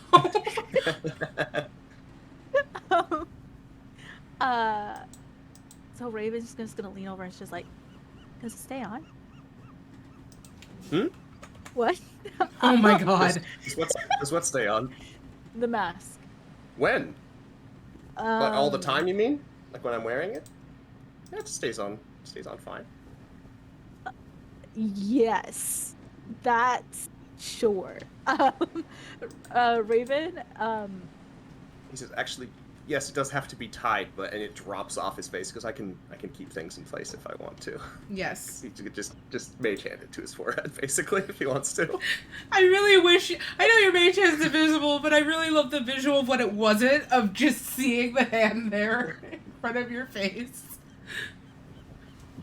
oh man. Oh, man. That's amazing. Raven will use her mage hand to kind of like situate the mask and like tie it behind his head.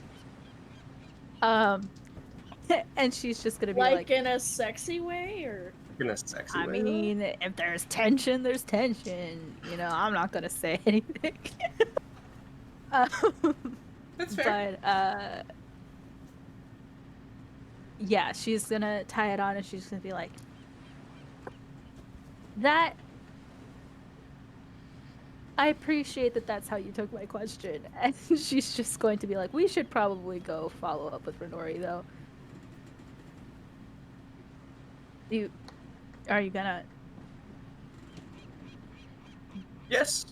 Okay, It's, cool. Because she was like getting up to leave, and there was no indication that Faustus was gonna follow her. So There's definitely a lot of no indication of what Faustus is going to do because he has no visible pupils and irises. So you can't really see where he's looking at any given point because his eyes are just black. And so like he's just looking at you, and he's like he's probably gone like he's probably ready to go, but he's just continues to look at you, waiting for you to go first. Yeah, and what's like incredible is that Raven's eyes are pure white. So there's no feedback. I forgot about that. There's absolutely no feedback that Faustus could be getting from Raven either. So it's just two bros chilling in a hot tub. Oh my god. Bros chilling in a hot tub. I feel bad 'cause they're not gay. Anyway, so she's just like, all right, like, okay, let's go then. And she like heads to the door. Okay. So Renora, you've gone up first. You said you're gonna go. Are you looking for Casper or are you looking for Tessa? Casper, because Casper said he was gonna check with Tessa about where they should head next. Okay. So. You don't see Casper on the deck.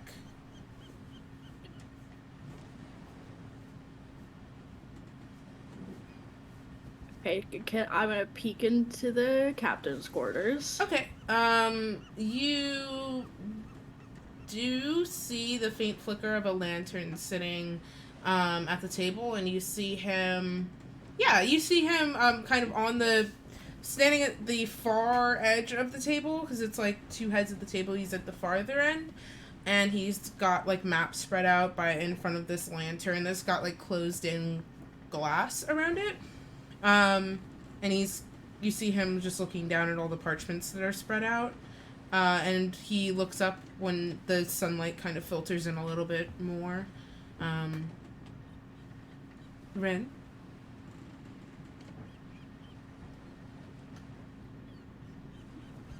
Sorry, I just had a flood of ideas all at once, and they were all horrible. So like, with... Nope, never mind, I'm not gonna do it. Forget it. Abandoned ship. So much is literally, happening. Yeah, What I wouldn't give to just look into your head for a second. You really wouldn't. You wouldn't. Okay. So I'm assuming that, like, Casper can see that it's Renori, yeah? Yeah. Okay, good. Then, yeah, that answers my question. Hello.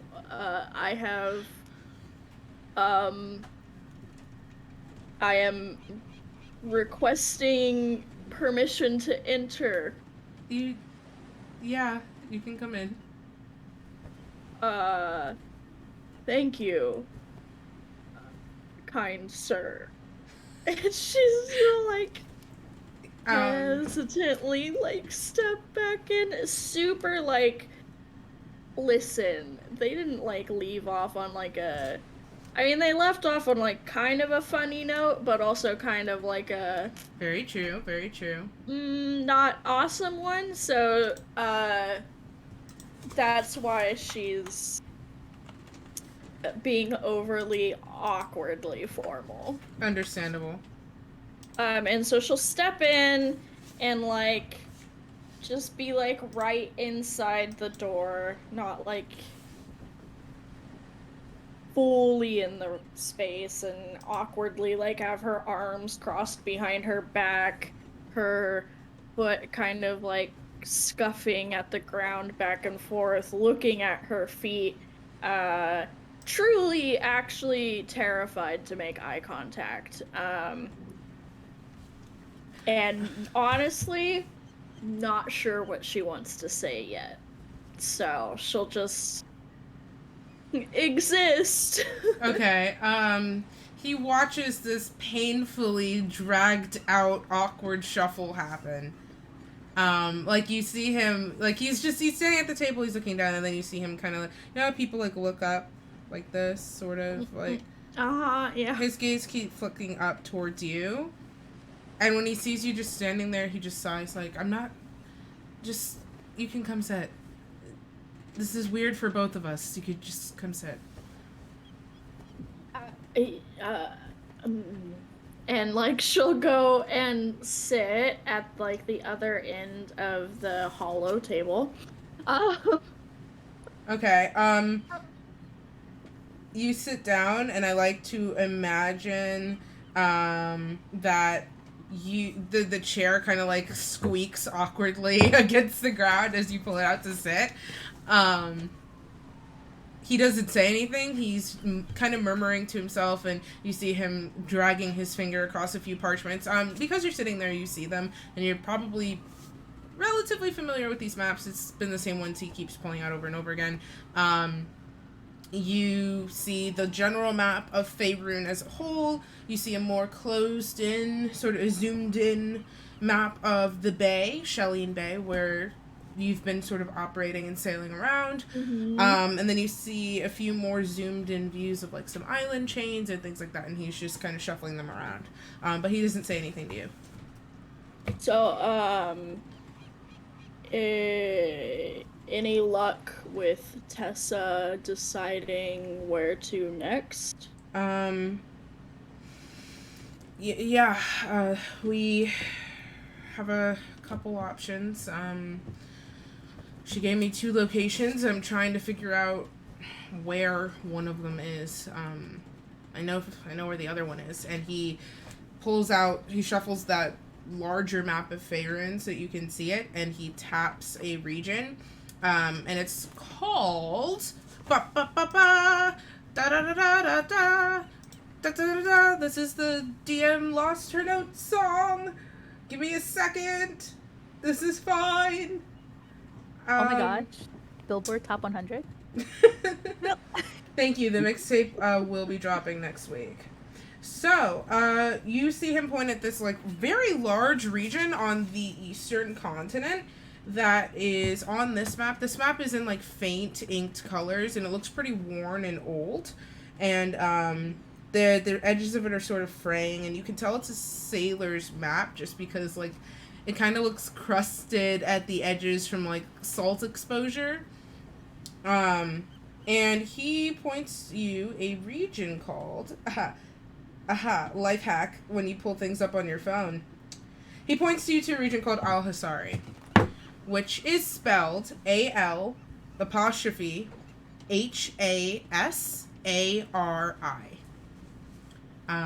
It takes up a large chunk of the eastern continent, and he just sort of like moves the map so you can see it better. This is apparently her homeland, so she said she'd be familiar enough to guide us through once we were able to dock. The problem is figuring out where to dock. Apparently her people aren't too keen on non-elven visitors, and don't quite know how we're going to get around that, but she said she had a plan, so I'm trying to work something out in terms of routes. and figure out where this other place is, because she keeps describing flame and terror, and I think I know what she's talking about, but I'm not too keen to take my boat there. So, checking out my options. Yeah, definitely don't want the Seahawk near fire. Personally. Would agree. So, is this the one that you know of, and then the other one we don't know where it is? Yeah. Okay, so, like, this is the obvious, like, next step, then. Yeah. He kind of pinches the bridge of his nose a little bit. It's just, it's a long journey. And, as much as I don't want the boat in danger, I also don't want to take us so far out of our way that we lose precious time. I mean, like, can't Tessa, it's, you know, her home, isn't there, like, a teleportation, like, loophole? I don't know. We'd have to ask. Yeah. Casper, the brilliant ghost captain of the famous Seahawk, guy who carries a weird, extensive resume in his pocket and has stolen from the Queen herself, thought, wow, Tessa's really powerful. And we have to go to this place with fire, so I'm gonna try and find a way to make my ship fit in the fire instead of asking really powerful Tessa to just teleport some of us there. To be fair, And I didn't study magic. No, I know. Renori knows that it's not the time to pick on him, but, like, can't help it. You know, like, Yeah. you know. He seems gently amused, but also still very kind of annoyed. Yeah. Renori will get up and, like, move around to kind of stand, not, like, next to him, but, you know, like, there's the corner of the table, and, like, be at Yes. the other side of the corner. And kind of, like, look at the maps from that angle. Listen, I'm kidding, but I really do think that if we can avoid getting the Seahawk anywhere near there, that's definitely the best option. I care about this boat a lot. And the people on it. But, like, also the boat itself. I'm attached to this floating wood thing. I didn't ever think that, like, I would get attached to a boat, but here I am. And I want to protect it and the people on it. And if they're not super keen on outsiders there or people who aren't elven, then I don't want this boat full of people that largely are not elven to get near it, and would rather risk that situation with those of us that can handle it. You know? Makes sense. And she'll reach out and, like, squeeze his forearm. Mm-hmm. You're doing really well, Casper. You're a really good captain. Thanks. Trying my best. That's all of us, and he...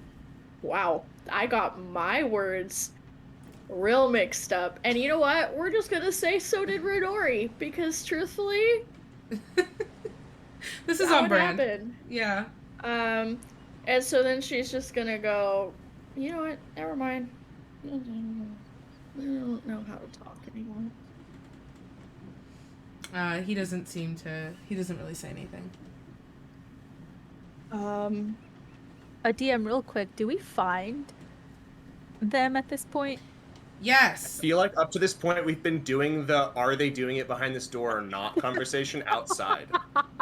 Yeah, we're just like trying to see like. Thank you for reminding me, because I definitely had an ADHD moment. No, you're fine. No worries. Yeah. We can just say that conversation's been happening, and that's why we're delayed. Okay, yeah, you're definitely at I the mean, door. should we? I guess. I don't know why we're discussing this. We could just knock and find out. But this would be more fun. Thaumaturgy, open the door. Okay, are you doing it aggressively or gently? Or... Like a mom. Yeah, probably. Catch you in the act of whatever you're doing in here. Literally nothing. I'm reading. Like I always. Renori will scream and fall over on her ass. The door slams open, and Raven's just kind of, I like to imagine just standing there like this. Just like, what Yeah. are you doing? I told you, 2 inches in the door gap. Shoe in the door, desk lamp or more. Not this. Question DM. So what is like around, like behind where Renori and Casper are standing with the war table in front of them? So war table's in front of you. Behind you, there's like a small bench, like carved out of the wall. Not carved out, but like attached to the wall, like kind of like a box, but it's fused to the wall, and then there's some scattered cushions on it. Okay. Yeah. That's all I need to know. So yeah, Renori will scream, trip over her own feet, and fall and hit her head on the bench behind her. Oh my god. Okay. Listen, you know Before she hits the her head. athletics. Before she Oh. hits her head, Faustus would like to try to use his telekinetic pull to stop her as she's falling. All right. You can willingly fail the saving throw. I feel like she would. I don't think there's any resistance to being saved here. I feel like the feeling of someone trying, like not someone, but of an opposite force, with the door having just slammed open and her brain not registering who it is or what's happening, the feeling of something trying to pull her the other way would freak her out even more. Okay. And only make her like resist then. it. So go ahead and roll. We're gonna need a strength saving throw. She's not good at that. DC 15. To resist, Yeah. you're saying? Yes. Correct. Okay. What was the DC? 15. Okay, so I got a 17 Ooh, okay. minus 1 for 16. Alright. Succeeds, so I am unable to stop you from bonking your head. Renori, So you she start had go bonk. you start falling, and there's a force that kind of The Faustus buffets- just has like a hand out. And he's, oh, damn. there's a force that buffets you the opposite way, and you panic and try to fall harder out of fear, and you succeed. Congratulations, you bonk your head. Yeah, and so she'll immediately go, fuck, and like curl forward, like head on knees now. Understand. Raven is just gonna be like, she has Well, like a hand on her hip, I just tried. like, well, now we know, you know. Casper kneels by you and offers you a hand to stand. I think I'm gonna stay down here in my same. Oh, okay. He stands and looks at Raven and Faustus. Hi. Hello. Oh, fuck. And then Renori will jump to her feet. Everything flooding back. Okay, so actually, I asked them to come talk to you, or for all of us to talk, because I told them that I told you about what I did, and, then, by proxy, what they did, and, just said that, like, it might be good to, like, for all of us to have a conversation. Alright, well, take a seat, I suppose. And he gestures at the chairs, and he kind of clears up some of the maps a little bit.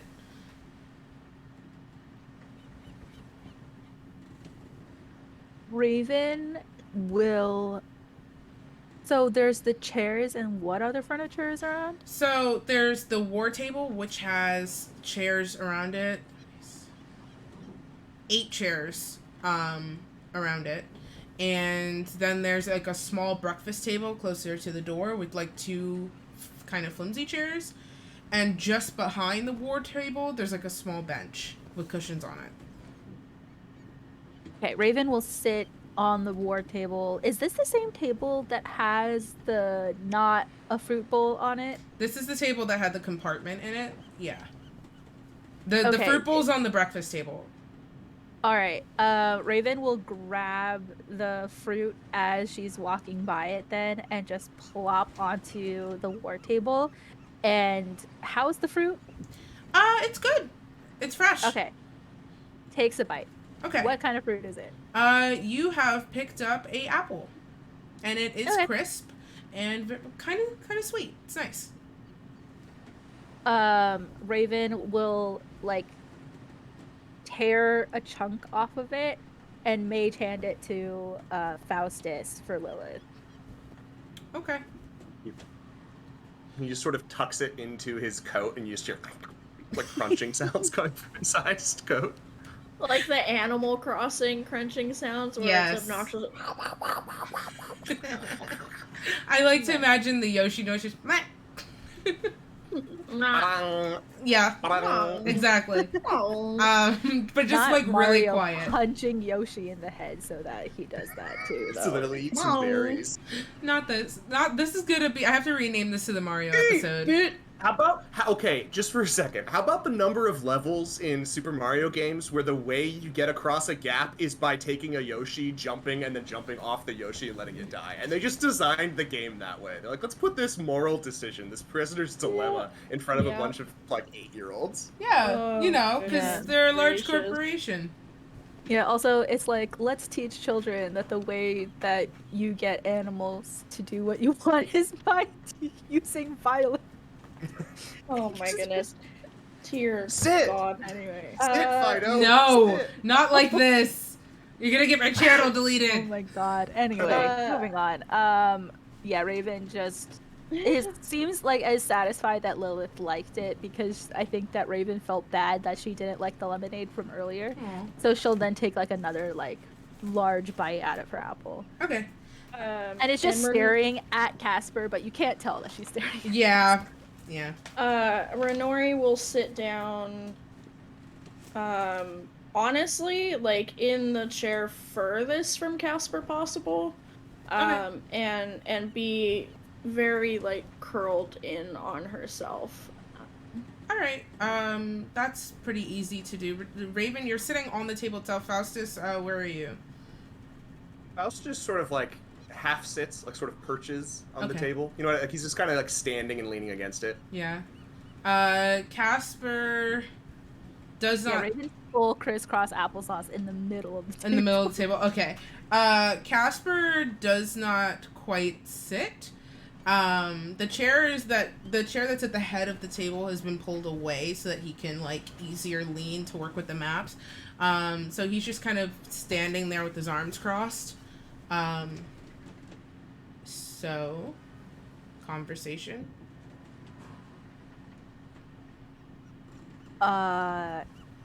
Yeah.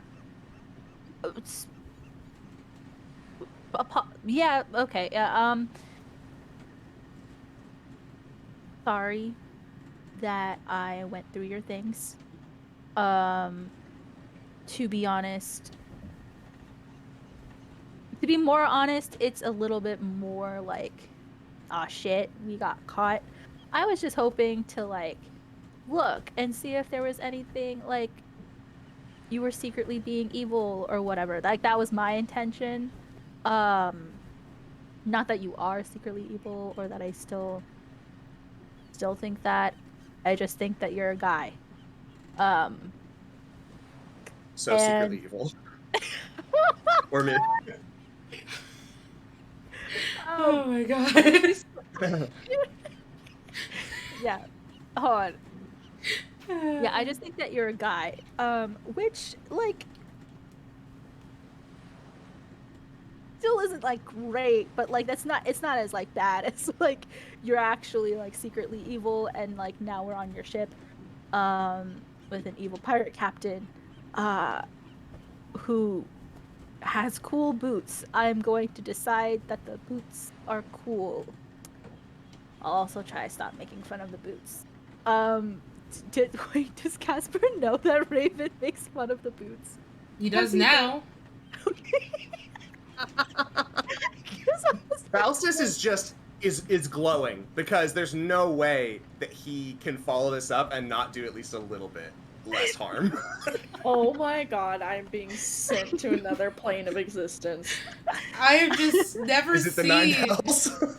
I've never seen anyone dig a Yeah. hole so fast. Congratulations. Well, like, even Renori. Casper, I don't honestly, I don't really care if you're evil or not. I just care if you're a risk to me or the people that I'm.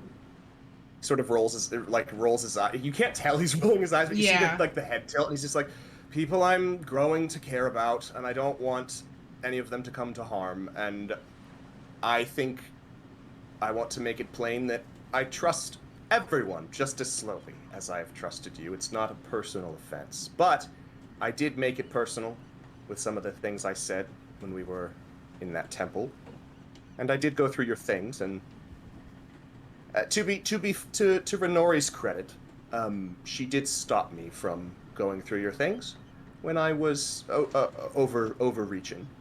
So I apologize for going through your things and for some of the things I said when we were in the temple. But I think all of us would like to make this an opportunity that works out for us rather than goes down in flames. So that's all I have to say. Is Faustus within reach of Raven? You were sitting so. in the center of the table. Faustus is leaning against the table, so yes. Okay, yeah. Raven will, like, lightly, like, punch Faustus's shoulder and be like, kind of care about you too, bud. And then, like, look at Casper and be like, yeah, so am I sorry that I went through your things? Yes. Am I sorry I got caught? Possibly more than that? Yes. I also don't trust people all that well. Not that that's an But to give some context, we had a conversation earlier when we talked about radical honesty. I think that's what Raven's going for here. Yeah. So. Not that that's an excuse that I Okay, don't trust people, and that's why I wanted to go through your things so that I could have an upper Raven. hand. But anyway, Raven, I'm sorry. Renori's just gonna I'm sorry is the desperately point. be trying to. I'm sorry is the point, and I hope that we can move on from this and learn that we can trust each other if we just build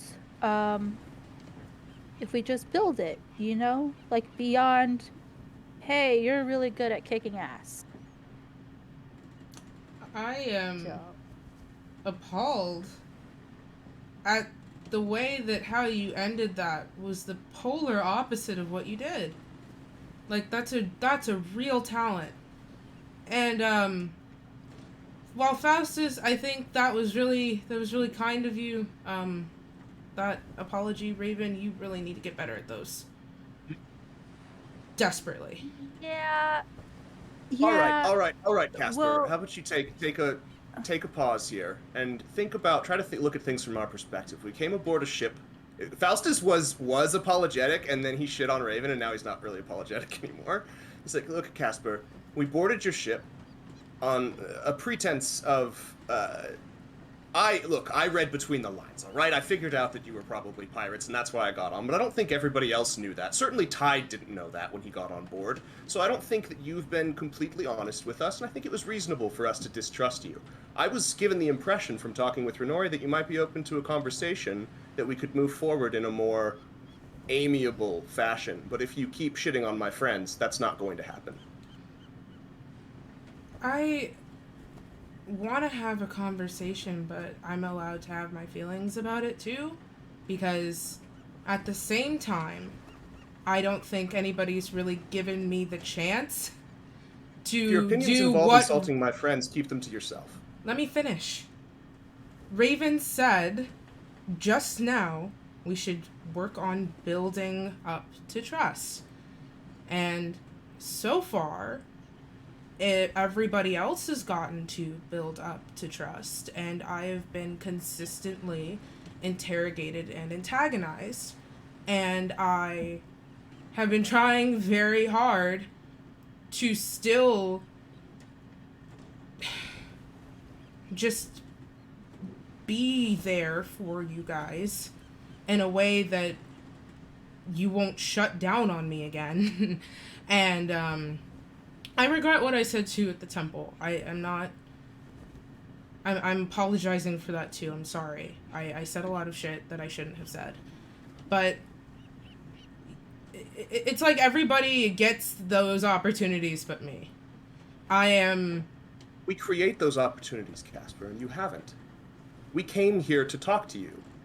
And I want to talk, but you are all I am a person too. I am trying very, very hard in the best way that I can to be open and to make up for my mistakes and to grow as a person.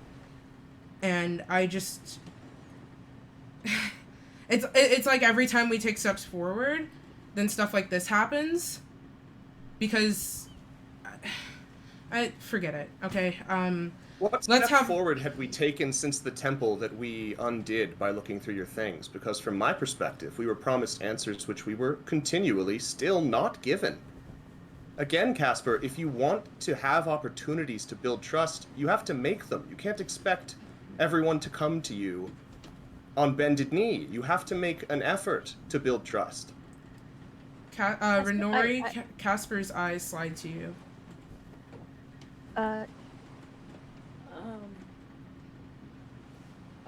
Do I have any idea why? You can roll me insight and try to read his gaze. Yeah.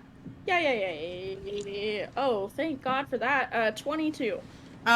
You get the sense from his face and the conversation you just had that not only is he frustrated, like, it is very much a look of, we just talked about this, and it's happening. Raven's gonna, like, try to pipe up, just being like, Casper, I get that you're a person, and that you have feelings, but, like, so are we, and we moved to protect ourselves, and I'm sure that the reason why you kept secrets was also to protect yourself, but we are here to apologize about our behavior and move on. And it seems like you aren't actually ready to forgive us, despite forcing yourself to act like you are, because every time we bring this up and we have this conversation, we go in circles because you're not over your feelings of anger. And so that's why I feel like we can't actually move on. Actually, Renori's gonna try to interrupt. I think, Raven, you're wrong.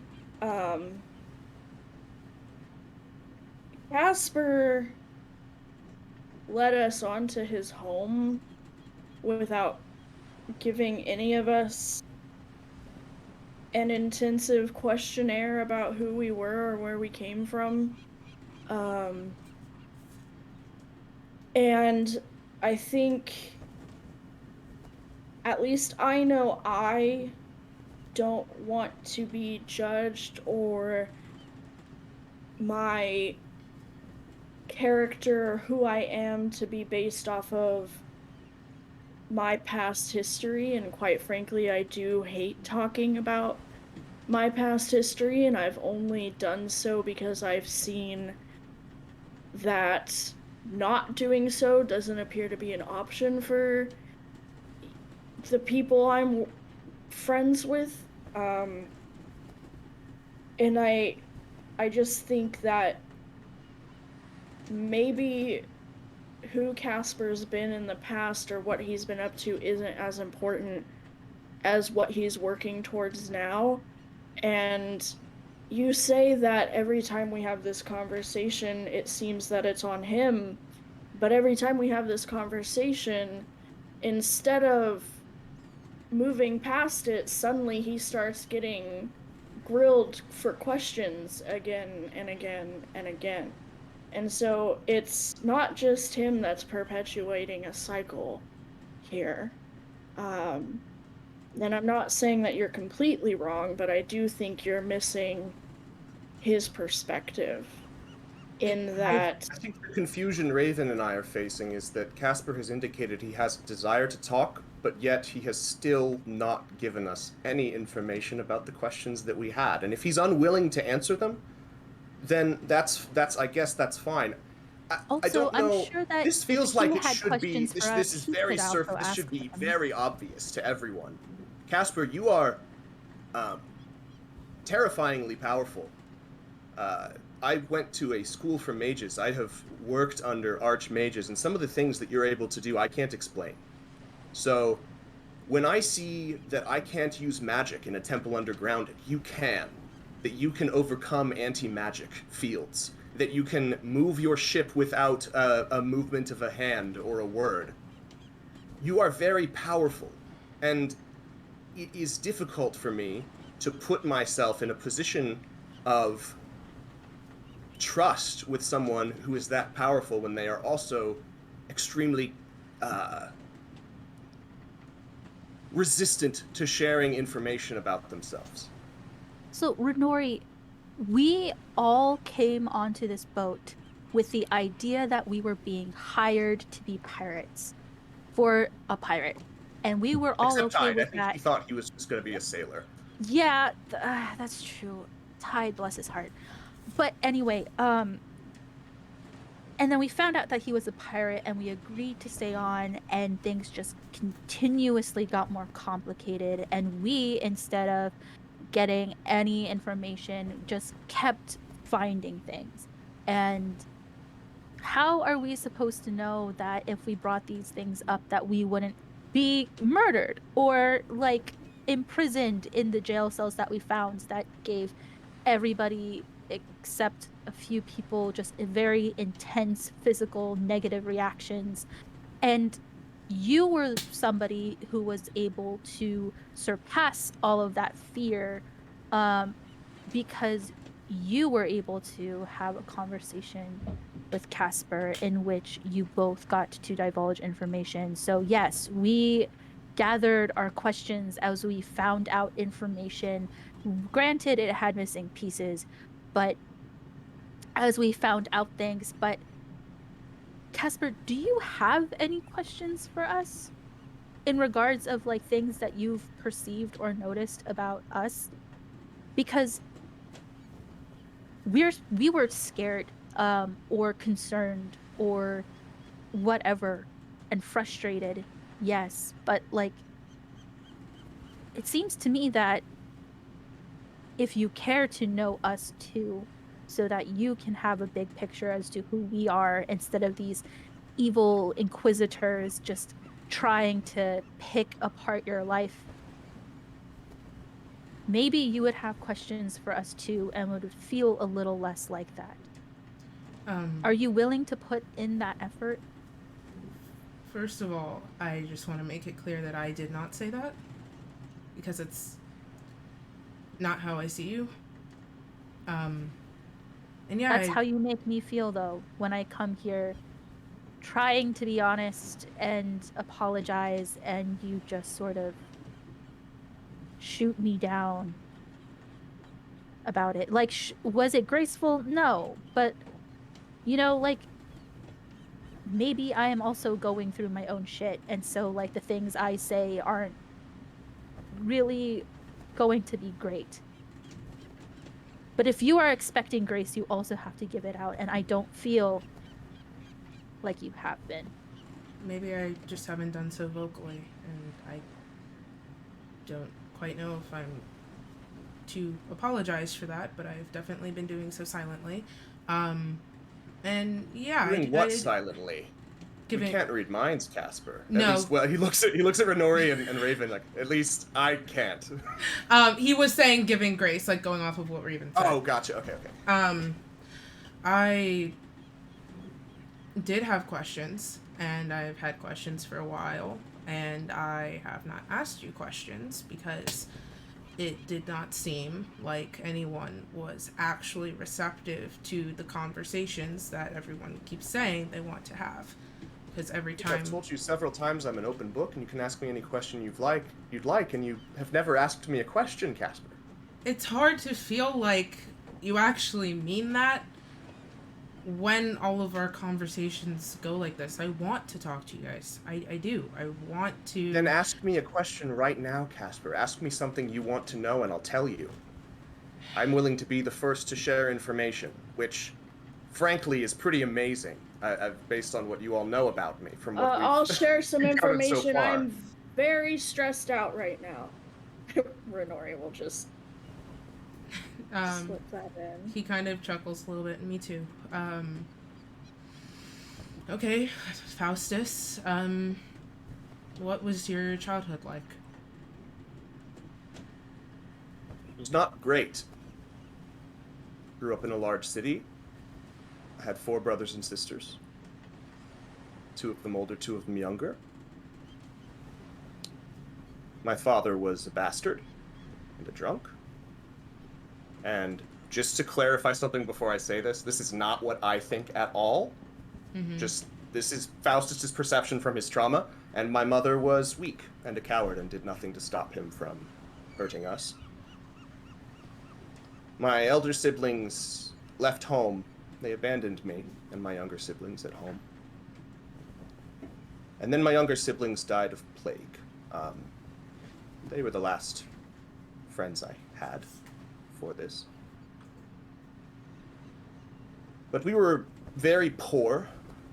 We couldn't always afford food.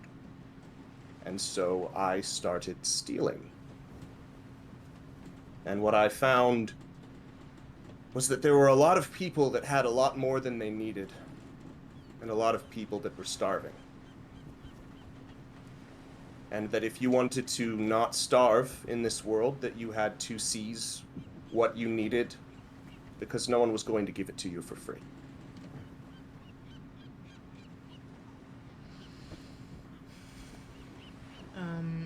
Raven, Casper's eyes slide to you. Faustus, before that happens, he gives you, like, a nod of respect. And then his eyes slide to you, Raven. By the way, before in between, not interrupting or speaking at all, but Renori will, like, reach out and just, like, squeeze Faustus's, like, arm before taking her hand away. He looks down and goes, ah! Raven will also then just, like, yelp a little bit because she wasn't expecting Faustus to. And Renori will then just be sitting there like, and cross her arms again and, like, curl back into herself. Oh my god. Okay. I love this group. Okay. Raven's, like, rubbing her chest because of the way she almost had a heart attack. She was just like, God. I don't know a lot about myself. I was in an orphanage since I was an infant, but where there is no money to take care of a lot of children. The actual woman who was in charge, Linda, she was great. When she had the time and you felt like you were cared by her, it was the other kids that were shitheads. So I ran away with um, the one person who I considered a friend. And we lived on the streets for a long time. So, similar to Faustus, there was a lot of stealing food and trying to figure out what to do for reasons. That friend and I separated when I was 13, and then the Temple of Corellin, never remember the second word of that. It's Lorethian? Yeah, Corellin Lorethian. There you go. Whoa. I had to write that on the top of like every page of this notebook. Anyway, Corellin Lorethian found me and treated me like an animal, since they took me to their temple. They would dress me up and trot me around whenever people of importance came over, and they'd say, "Do you see the color of her skin? She must be a gift from Corellin himself." And then the next thing I knew, because I wasn't... I don't know what I was doing wrong, but as soon as that was over, it would be, "Raven, go chop more wood for the altar and the sacrifices. Raven, go work tirelessly," while everybody else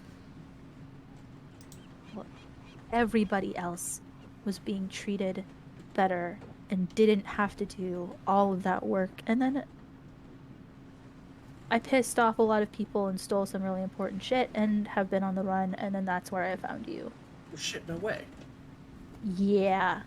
How have we Wait, not what? had this- Wow, I'm surprised we haven't had this conversation. That's very. He just goes over to give a fist pound. Stealing a bunch of shit and leaving is a great way to cut ties. Yeah, and then you already know that, like, I hid away while my whole city was slaughtered, and then reanimated my best friends, but in a bad way, and let them hold me for 2 weeks before I do we know all that? of the... Faustus I and Raven do not In know character, that. No, I we don't- do not know that. I don't think Renori ever told you that. She only told Faust just Casper looks that. at Renori and like cocks his head and is just like, "I'm sorry, what?" Like, Yeah, that's new Raven information. is like on the floor, just like... Oh, you've left the table now. Well, no, it's like on the table. But Oh, I really okay. can't Yeah. say. I just had the visual of you falling off the table in the middle of this conversation. Sorry. I got this freaky non-Euclidean eldritch horror of her jaw just going down past the table. Oh my god, no. And Renori's brain loads with the realization that she's only told Casper that bit as well. Okay, so, I had just recently mentioned to you all that I was an orphan. I was taken in to a small underground town I thought where... Team Orphans. Where did the whole neck... Okay,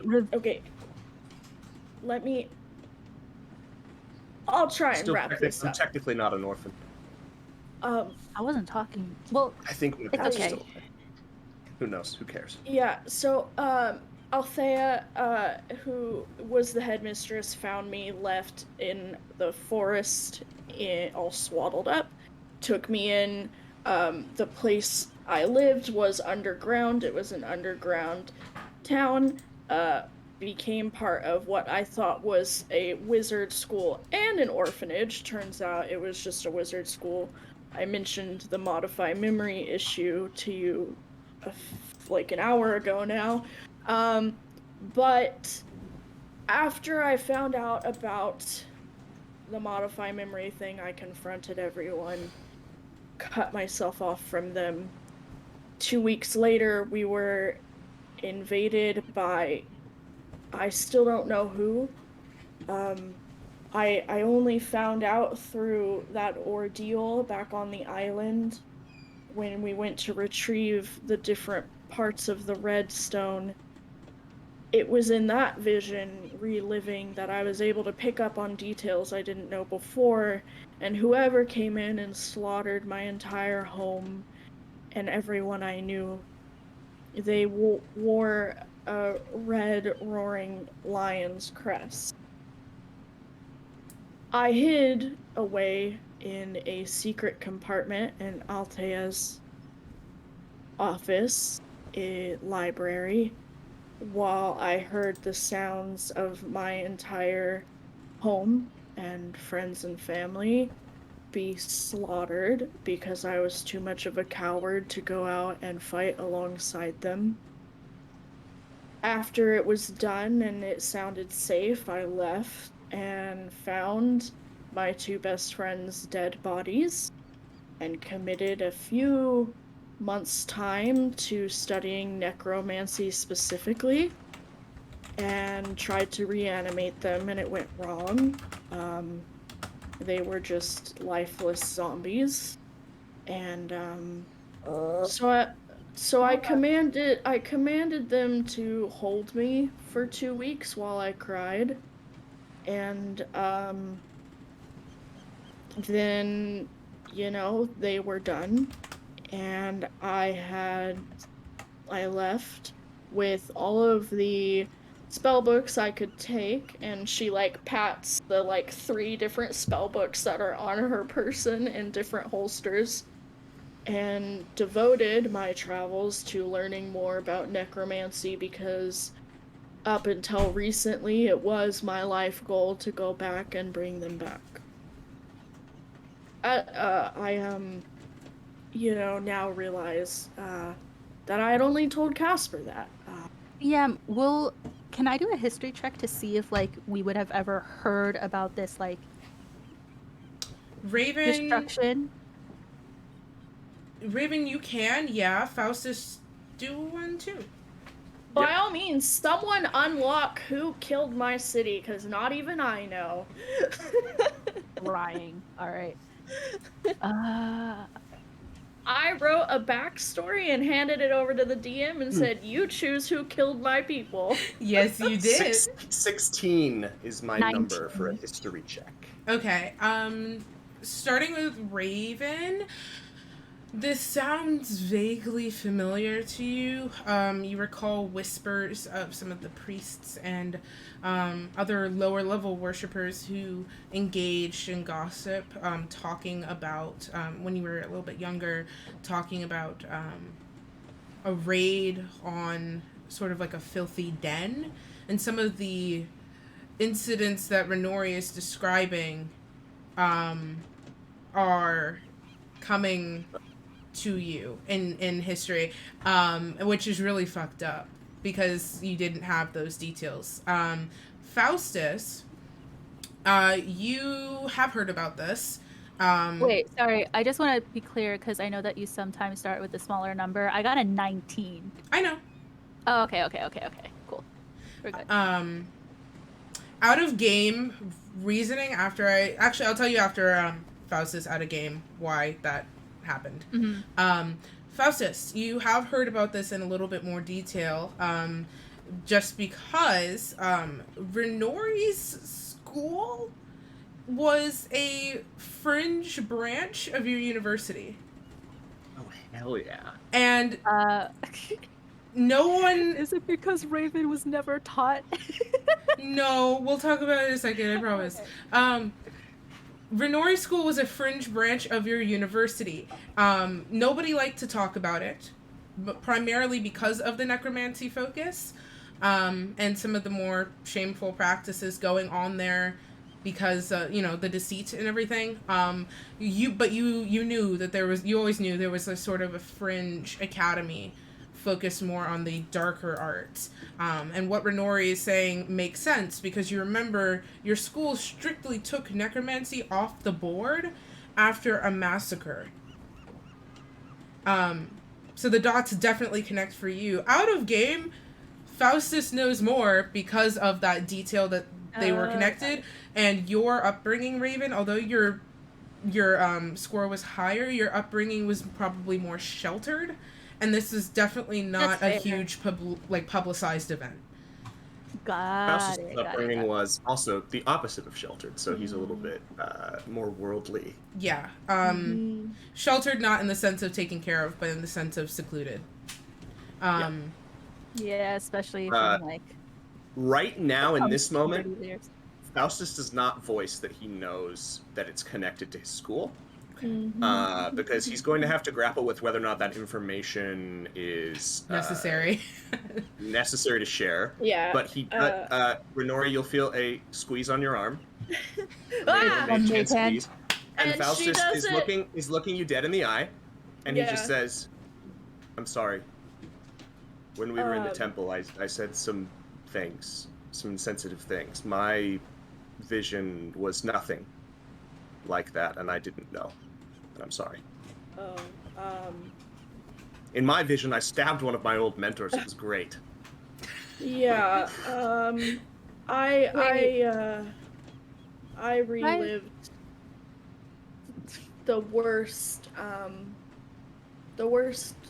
things ever.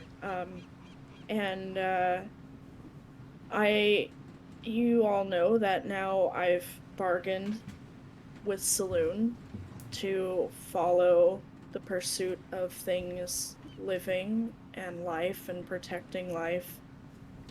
But I will say that I still want to find out who did that to my home and my friends and family. You guys saw men?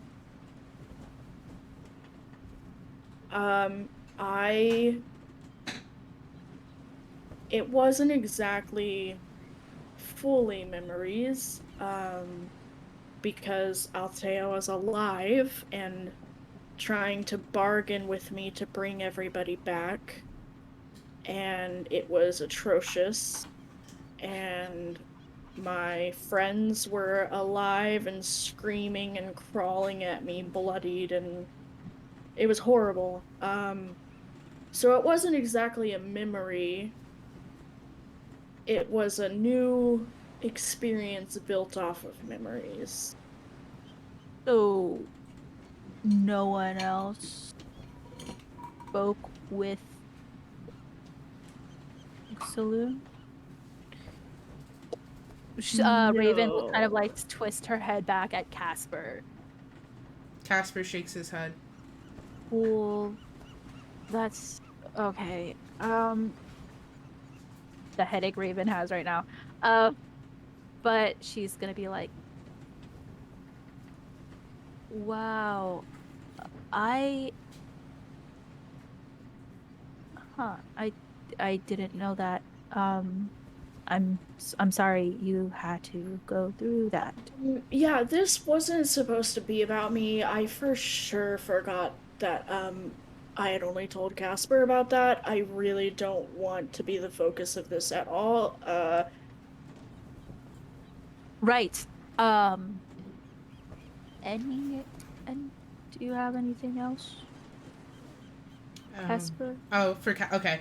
I also want to clarify from a DM standpoint, if Casper gets quiet during these kinds of conversation, it's because I don't want to. I love the chemistry that's happening between y'all, and I just don't want to interrupt that as the DM coming in. So it's not Casper like trying to disappear. It's just genuinely me letting you guys talk out, just so you know. So he clears his throat a little bit. Raven, can you stand up? I have to get something from... It's related. Sure. And she leaps off she kind of... Yes.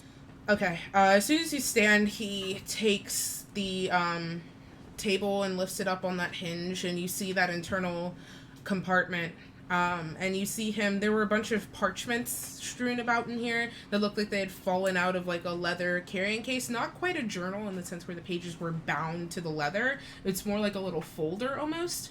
And he scoops up a bunch of those parchments and he picks up the leather case and he unwraps the cord from around it, opens it up. And he kind of sifts through them for a second before he shuts the table again. And he finds one, and he kind of holds it between his fingers a little bit before he looks up at you. I told Renori, about this, and I suppose it's time to share. This is something you absolutely cannot tell anyone.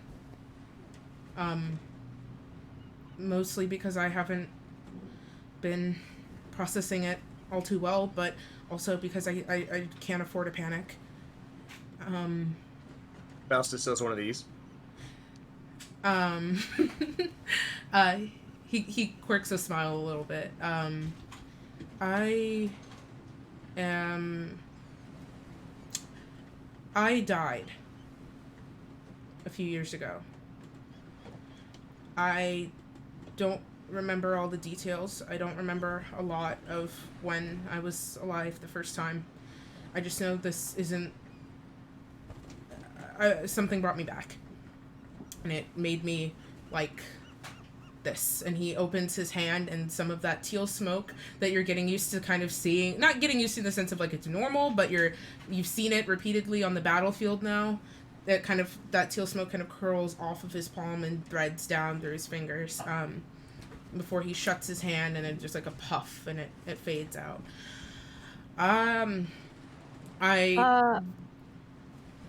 Yeah. Sorry. No, never mind.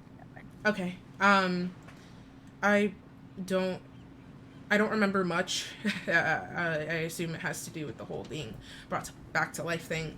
But I write down what I remember whenever I get flashes, which is partially why I was so upset that you went through my things, because I don't even have myself figured out yet, and these are the few things I have that are helping me figure myself out. That's why I haven't been able to tell you everything. I just don't have those answers. And I know that's not satisfying to hear, and I've been trying to approach it in the most reasonable way possible, so I don't appear as much of a fucking wreck as I am. But This seems to be troubling you, so whatever you don't know, or whatever you do, it doesn't matter if it's satisfying to us. It just matters that... For what it's worth, knowing this, Casper, that's entirely satisfactory. Yeah. To me. I've felt like you saying you don't know about your past was a misdirect or a dodge, because that's what it would seem like coming from the average person, but that's obviously not the case. This is not trivial information. That changes much of the interactions that we've had and the conversations we've had. It gives it some context that we didn't have. And we're sure that it's hard for you to admit this, since it must bother you and trouble you deeply. So thank you for telling us. Yeah, I don't sleep much anymore over it. I'm gonna share what I remember, because you all shared as well. I just... And he kind of like takes some of those papers and crinkles them in his hands a little bit, and you see a little bit more of that smoke, but this time it kind of drops out of his mouth a little bit as he sighs. Just bear with me. Somebody's been vaping. Not this. Just Is bear it that with good, me. Push? No. It is dank, I assume, because it's related to the sea. I'm unplugging my computer. I'm just gonna do it. Hey, DM, what does the smoke smell like? It's seaweed. Oh my god. That was incredible. That was somehow both better and worse than what we were doing before. I don't know how I ended up with just raw chaos. Everybody in this call has the ADHD right now. Literally, Did you say, I did you say DHDA? Because that's what my brain heard. Maybe. I'm certain you said it wrong. A And I D was like, D that. H A D D H. So all the letters are alphabetical, and I don't have to. I am in pain. That's not making my brain hurt more. He kind of crinkles. Okay, to answer your question, it smells faintly of like mint, and you would recognize this because you're in because of your background. It also smells faintly of incense as well.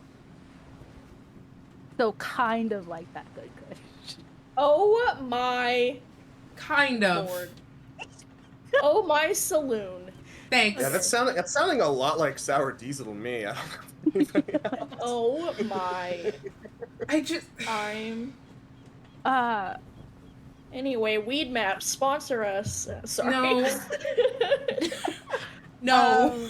Raven I guess this would be the first time that she was like close enough to be able to like do more than just see the smoke happening.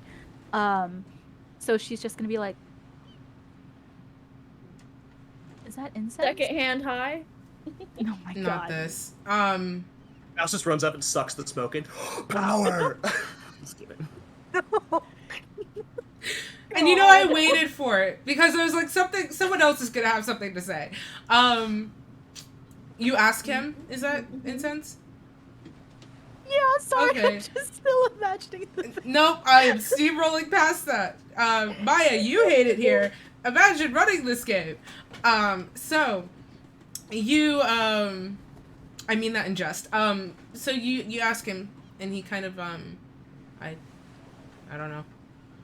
Apparently this just, it happens. Raven is just gonna take a mental note. I love that you love it here, Ginger.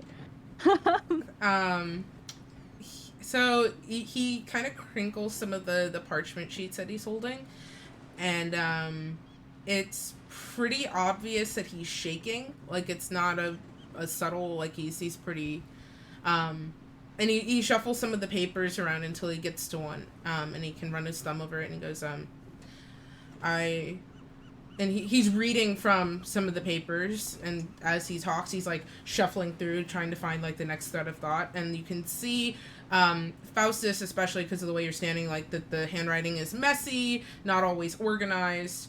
There's bits in the margin on some is just, like, a huge word scrawled across one page, like, it's a mess. I don't really remember much about my mom. All I have left of her is this, and he gestures to he has like a necklace that hangs against his bare chest. He's wearing a shirt, but his shirt's always like open because he's a pirate and a whore. But he gestures to that necklace. This is all I have left of her. Yeah, don't worry about it. This is all I have left of her. I remember she liked to read.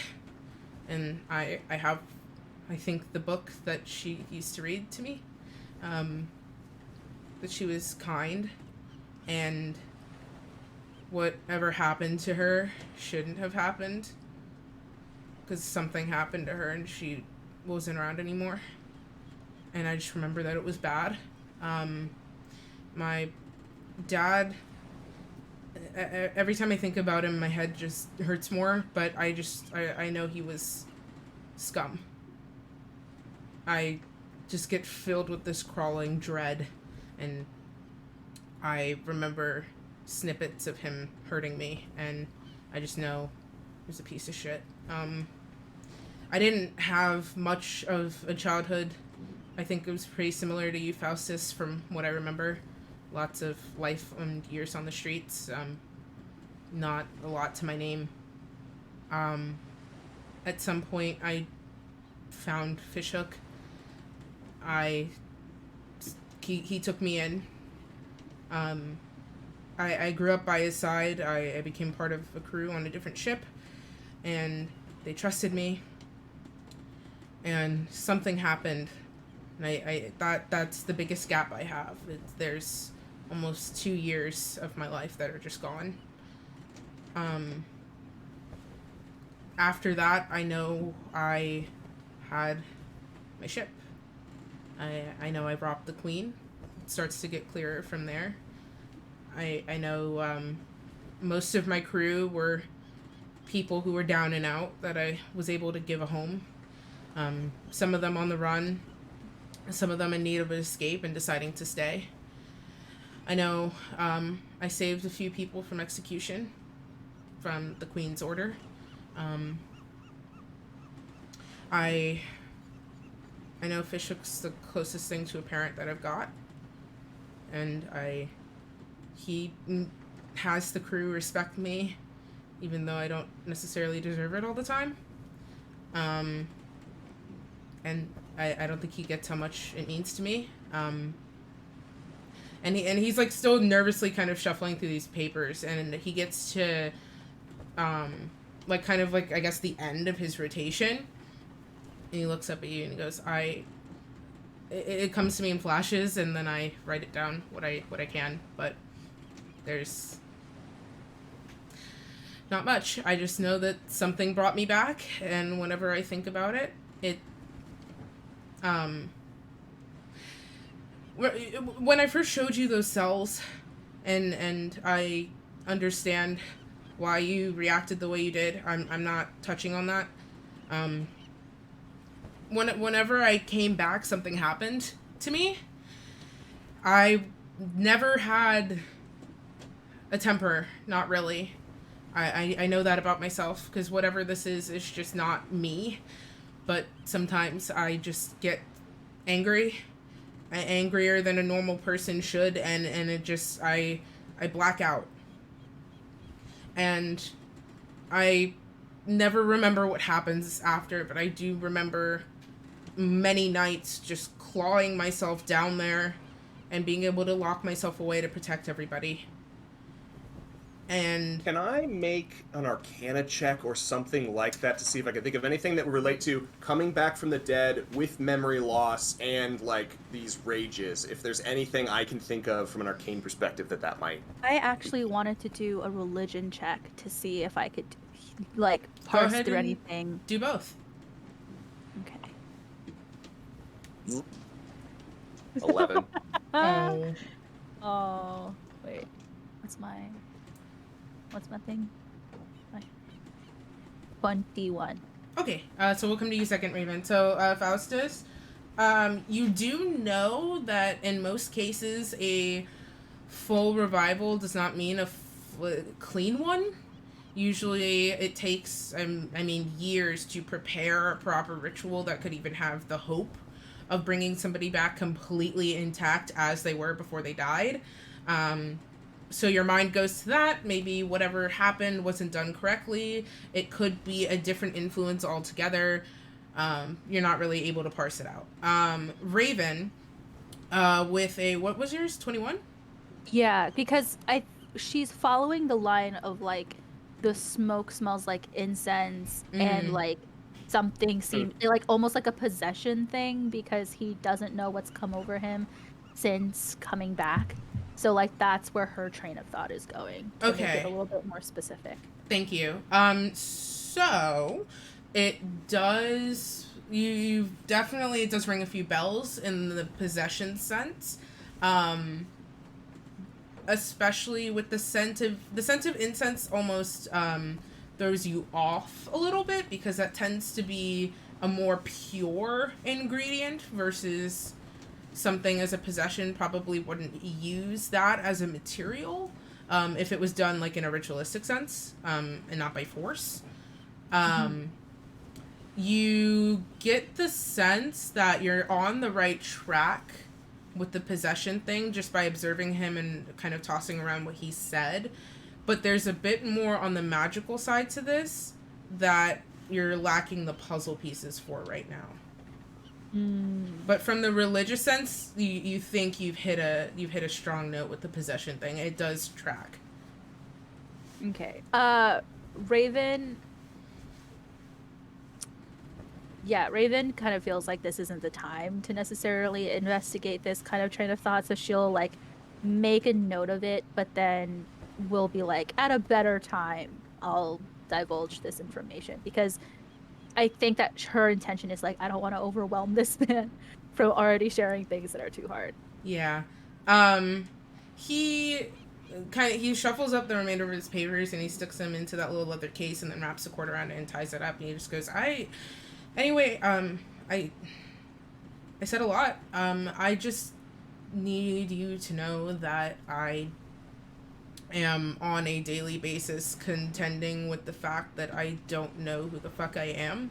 And I've tried to make peace with it by appreciating what I have in the moment and protecting it. But I don't know, and I have a lot of gaps, and I just really want to keep what I have safe while I try to figure it out. Yeah. I understand the feeling of not quite knowing who you are, and not quite knowing how things have changed you. I told the others about this earlier. I see no reason not to tell you about it too. I left my arcane university on less than positive terms. I stole something, and it changed me. I'm not sure how much. Some of the changes are obvious. He sort of like gestures to his eyes. Mm-hmm. Some less so. And he pulls out a die and he rolls it on the table and says 4, and it clatters around and lands on a 4. Nice. He's just like, there's strange things that I've picked up on over time, but I'm not sure either. So I understand what that feels like. Sorry, you could gamble so well with that. Oh, trust me, I have. Okay, cool. I would be surprised if he hadn't. Casper kind of shakily puts the note case down on the table. I appreciate that. Thanks. It's just been hard. I can't tell the crew. I can't. There's between me I'm not supposed to be here, and I know that, and there's a lot of people on this ship who deserve to know the truth, but I'm attached to them, and I don't know if I can quite handle losing everybody right now, both from a running the ship standpoint and a this is my family and has been for years standpoint. Besides the general folklore, in the sailing sphere, what's dead is supposed to stay dead unless it's protecting something. And just like for everyone's note, like there are like tears quietly like streaming down Renori's cheeks just in the background, kind of like huddled in on herself. If anyone were to look, they would notice.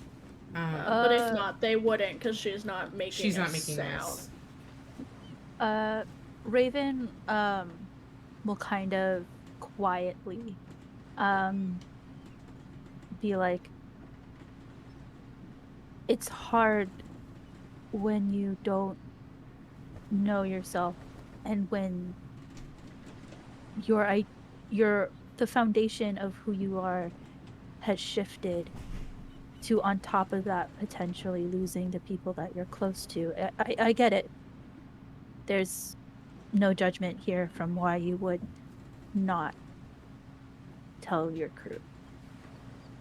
I understand better, Casper, why you felt the need for secrecy, but for my part, and he looks at Raven and Renori and says, there's no negative to this for me. I think that this is unfortunate that this happened to you. So it sounds like all of us have experienced some misfortune. It's not your fault, though. Thanks. I can't help but feel that it is, because it's just and he covers his face for a moment, and then more of that smoke starts to come out of his mouth, but it doesn't stop this time. It just keeps going. Do I parse anything besides the mint and the incense In terms of scent, in terms of what this smoke deal is? you can roll me. Vibe check the Vibe smoke. check the smoke. On a vibe check, Casper's burp smoke that You can we're roll seeing me floating religion. Jake, Okay. I get massive Percy vibes. You know what I mean? Yeah, with the smoke, the Yeah. Yay, I immediately forgot what my modifier was. A 26. So thought you were gonna say 2. Okay, with a 26, 20. so you're still A pulling. 2 6. You're still pulling on the possession thread, a little bit. I think that she's just trying to piece together like what could possibly be the ritual based off of these ingredients, like the mint and the incense. Okay. You get the sense that whatever. How do I say words in an order that makes sense? Don't ask us. I said ADHD wrong, and those are 3 letters. 4. Four No, letters. 3 letters that are from the four. Okay. I said is 1 letter. Three discrete letters. Some of them repeated more than once.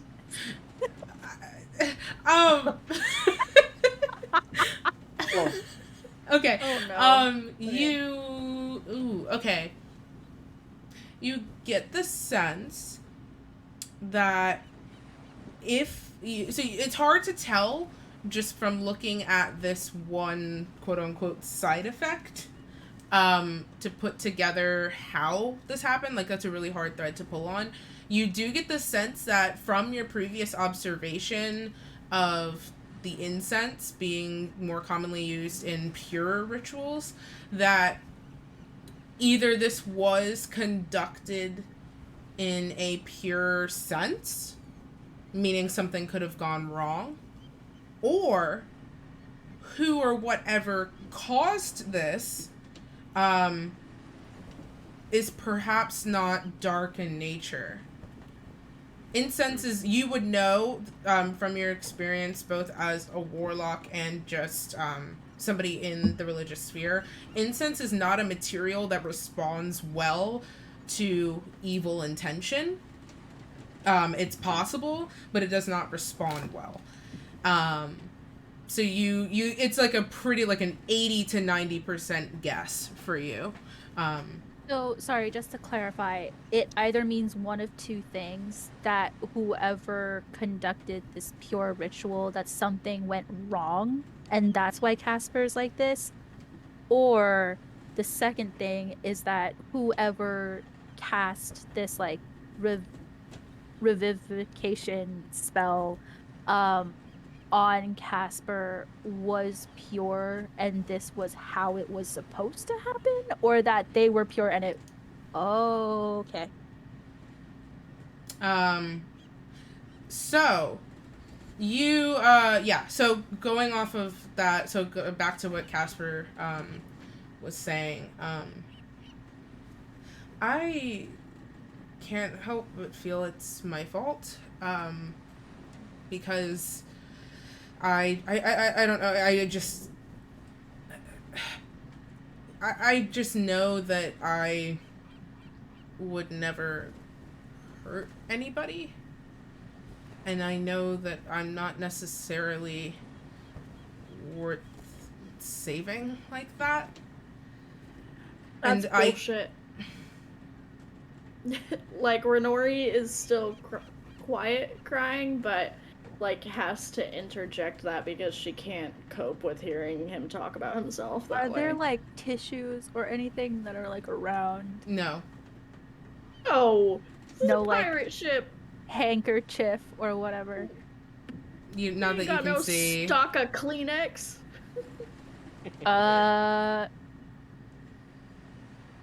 Okay. Raven is going to walk over so that she's like with Renori and like with her sleeve kind of like just like wipe and dab away at some of the tears that are in her face then. Like, Renori gently pushes Raven's kindness away. Like, she's wallowing. It's okay. Is essentially kind of what she's trying to communicate is like, no, it's fine. I just either way, this wasn't, I feel like, an accident or a good thing. I feel like I'm almost being punished. I don't know why. So I I don't know what happened to you. I just want to make that clear. Beyond what I'm about to say, any other detail, no idea. But based off of the fact that your smoke smells like incense, based on what I know, incense doesn't mix well with a lot of eldritch beings or evil intentions, especially in religious circumstances, um, since it's mainly used in religious situations and contexts. So, whatever happened to you, either it was a pure spell, like a good spell, that went completely wrong, and now this is the side effects, or whoever did this to you was of maybe like a good deity of some sort and like they just dropped you off like this and this is how it was supposed to be, but I don't think it was a punishment and I don't think that this effect is meant to make you evil. I genuinely think that you're just um this just happened to you. Uh and that you don't the point is that you don't have to worry about this being um necessarily a thing that will harm or hurt people. um yeah, i don't i I don't think you have to worry about that. Casper huffs a little bit, um, and he gives you the best smile he can, and you all see. It's not that this necessarily wasn't apparent before, but I think it's really sinking in, especially in the sort of dim light in the room, how just tired he looks. Um, his skin kind of does have a little bit of a youthful glow or whatever to it, but it's you see the way his face is sunken in a little bit. He's got bags under his eyes. Um, he's a little bit paler, and but he gives you just bear with me. He gives you a smile. Thank you. And we're gonna take a break because it's been 3 hours and we didn't break, and I have to pee and Kristen has to pee. Everybody go pee. We'll be back in a few minutes. Bye. Go See you soon.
Hi, we're back. Sarah, I love you.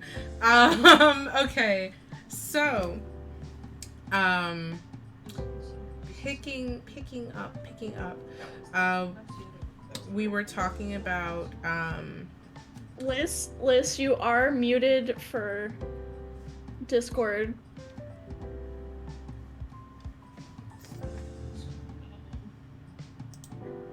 What did I do, Maya? this is fine. I hit the wrong button. Okay. So, Oh, Bella's stuck on my headphone wire. Hold on. oh, Everything's no. happening. Oh no. Oh. Oh, a baby. Oh, a Thank you for baby. the kiss. Oh, baby. Anyway, continue. Okay, so I should get Bella her own box to just put up here with everybody. Okay, so, before we jump back into it, thank you, Ginger, for the sub. Appreciate you. I just saw this, Sarah, I just saw that you gifted Ash a sub. Thank you for that as well. That's awesome. And for all of the follows. You guys are cool. Okay. So, to pick back up where we were, I should switch to music. I just realized we're like bopping and we need to be on a boat. You can bop on a boat. Yeah, but the boat doesn't have lo-fi coming out of the walls.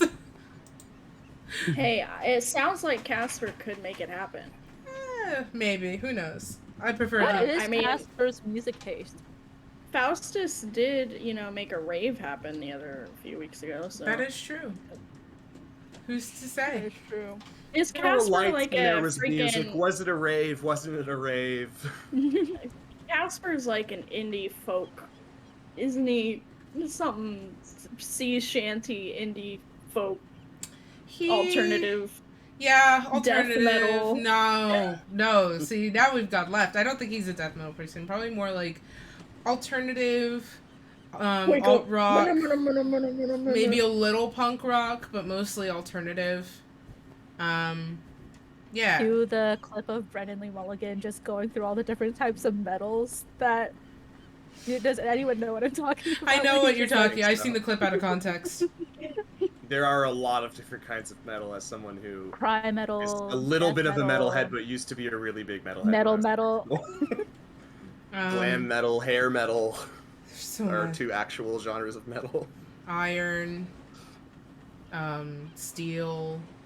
Okay, melodic okay, thrash metal let's- is a category. of metal. Wow, I love this so much. We should Anyway. play the game, right? So to bring us back, because This all campaign of is us, just us hanging out. this campaign literally is just us being us and trying to play the game. See, here's the thing: is we don't have Chris here, who's the only one out of the 5 of us that doesn't have ADHD. I am So- realizing that more and more. Our It's- rock, our anchor. We don't Our have ship is any. adrift. We don't He in have, fact brings balance to the force. He really does. yeah. Okay, so coming. Tide sort of brings balance to the force too. Kinda Chris does bring horny Funny chaos. how that though. works. Yeah, but it's fine. He balances it. Mhm. So coming back, we were talking to Casper, and he was having a feelings and emotions, and Right. someone said something. My brain's empty. Yeah, he was basically thanking Raven for divulging like the small information that she could piece together.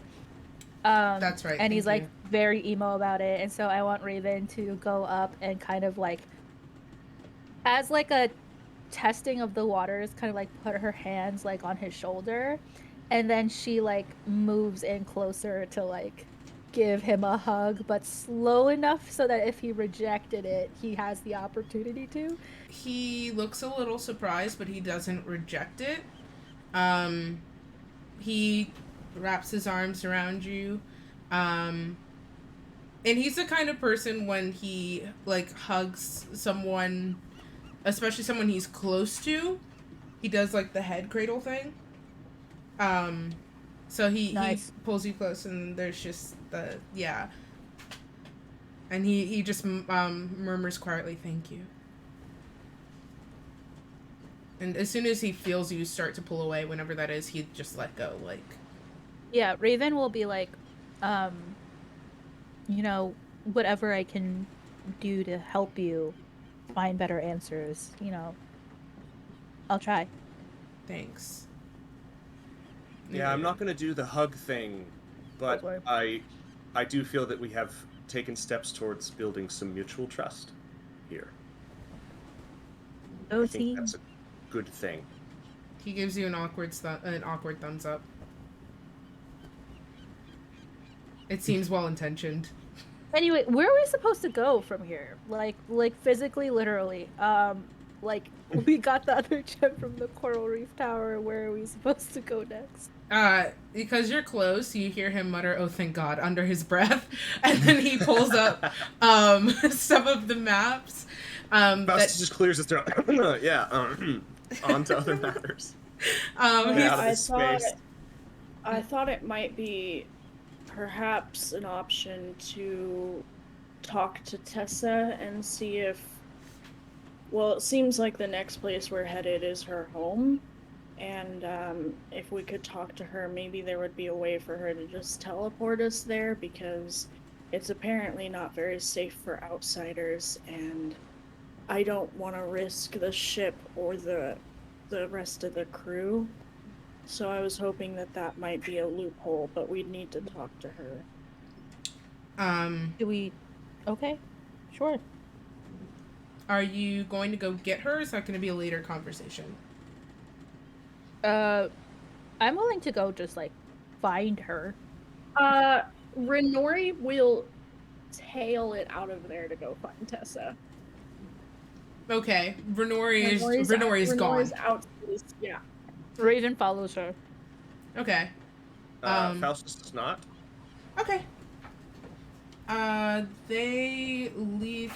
Just so I know, Faustus, do you intend to say anything to Casper, or is this awkward waiting silence?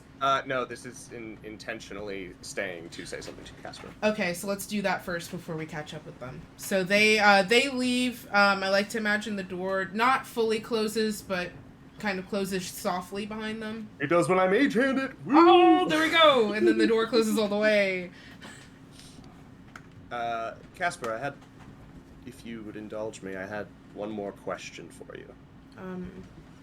Yeah, sure. That siren we met, I understand she was your ex? Is that right? Yeah. I don't need to get into the messy details of that relationship, but I was wondering were you ever engaged by any chance? Yeah, by the customs of her people. I see. Yeah. Did you give her a ring? I do, and I kind of regret it. It was something that meant a lot to me, and definitely shouldn't have gone to her. He looks up, and Faustus is doing this with a ring across his fingers, like spinning, like flipping it back and forth. I thought you might say that, so I went ahead and took it. He outstretches a shaky hand. I put it out. I'm not used to giving things to people, but this seems like it means more to you than it does to me, so He puts it in his hand. He holds it up, and he just like kisses the gemstones that are on it, and then he takes that necklace. We're here alone, Casper. Let's not make it too weird. He's ignoring you. He takes that necklace off that he has, and he slips the ring down onto the chain and then fastens it back on. And he just kind of holds the two, like the pendant and the ring, close to each other for a second, and he just goes, "This was my mom's. And I never should have given it to her. But I panicked, and I thought that if I gave her something special, it would make it real, and it wasn't, and you've just returned something very important to me, so thank you." You're welcome. Renori and Raven, we're going to catch up with you. You go to... Tessa is, at this point, because we're starting to dip into the evening, I would imagine it's probably like getting close to 6 o'clock right now. Tessa is outside. And it is now dark. like the last waning bits of blue are clinging to the horizon and kind of being shot through with gold as the sun finally starts to settle down. And the dark curtain of the sky with all of its spotted stars has taken almost full root. And the moon is out, and so is Tessa. She is standing on the deck, kind of doing what looks like yoga, which you would your characters wouldn't know about, but for the visual, it's like somewhere between yoga and tai chi. And she's just there. There is a literal, almost not a perfect spotlight, but definitely moonlight beaming down on her, which is not necessarily normal as she's doing this. Would Raven get that this is a religious thing, or is this a cultural thing? That doesn't ring a bell to you, but you also don't practice under the same deity, so you can roll me history if you'd like.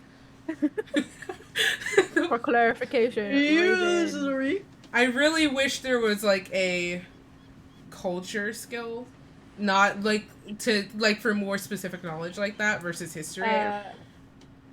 Yeah, for clarification, Raven does not practice under any deity. She knows about things, and she's That's just right. Like an anthropology skill.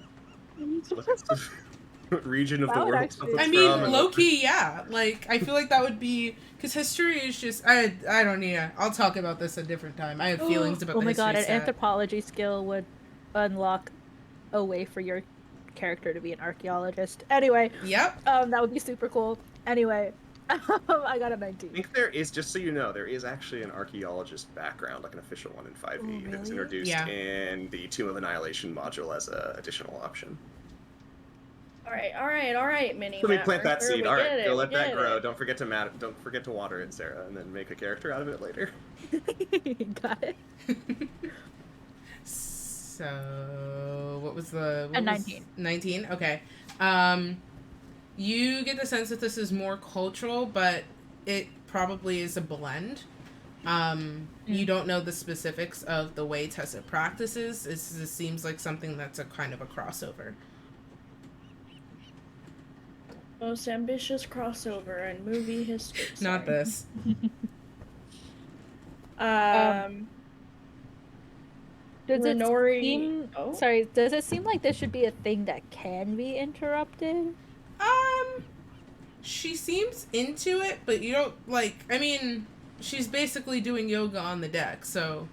Okay, Raven kind of, like, skedaddles up to her from, like, behind and, like, pokes her sides. She makes this little, like, there's, like, a squeaky giggle, and then she, like, whirls around to face you, and her eyes are kind of wide. But she's just, like, hi. Hi, I'm here too. Renori will, like, lean from around Raven. And I don't know exactly what Raven wants, but I have a question. Yes, of course. She's trying to get her voice to come down from that octave. I thought we came here with the same thing. What do you mean? What? I don't presume your intentions ever. And I thought maybe I was gonna come alone, so, but it's fine. Renori is clearly, by the way, like, for Raven observing, and also for, like, DM, and probably Tessa, so DM, Renori is just, like, she feels very knocked down a few pegs, very, lonely, even though she's surrounded by friends. So, she's gonna shuffle for a second, and then look at Tessa again. So, we know that our next, for sure, destination is where you're from, and that it's not incredibly friendly to anyone who isn't Elven, if I'm correct. Yes, there are some loopholes, but for the most part, yes. And also, I don't really know 100%, but like Casper mentioned something about fire, and anyway, I just want to protect the ship and the crew as much as possible. So I was just wondering, is there like a way to just, you know, teleport some of us there, um, and leave everyone else at a safe, far distance away so that we can also cut some travel time out because, this is a pressing matter, you know. As you talked to Saloon too, so. um, yes. I You guys have a group chat, the three of you? yeah. Yeah. Oh my god, I love that I mental don't know image. if you saw her. I don't know if you saw her most recent text, but like we really got to get on it. Yeah. God, I You love just the. sent like a clock. I really love the idea of them texting and Saloon just sends cryptic emojis and does not elaborate. She sent us a reminder for 2 hours from now, and I don't know for what. It's just not Soon. titled. It's just as important. Soon. Yeah. Okay, so she thinks about it. Well, I could arrange something. How many people are we talking about? Well, would it be more taxing for you the more? The more people I have to carry definitely would take more of an energy drain, but it wouldn't be impossible. And if I know ahead of time, I might be able to prepare better for it. Well, I'm gonna just off the bat say 7. Because DM let me- asking let- who? So yeah, no, Brenori's Raven gonna asked say out loud right now. So there's me and you, Tessa, Raven, Faustus, and Tide. We promised Laurel an adventure. Oh yeah. And I forgot about that. I certainly would like Casper to join if he's willing. Okay. And that's everyone, you're certain? I sure hope so. I can't manage to try and keep any more people alive on this adventure. And Renori, like, awkwardly chuckles, but there's no real feeling behind it. Raven.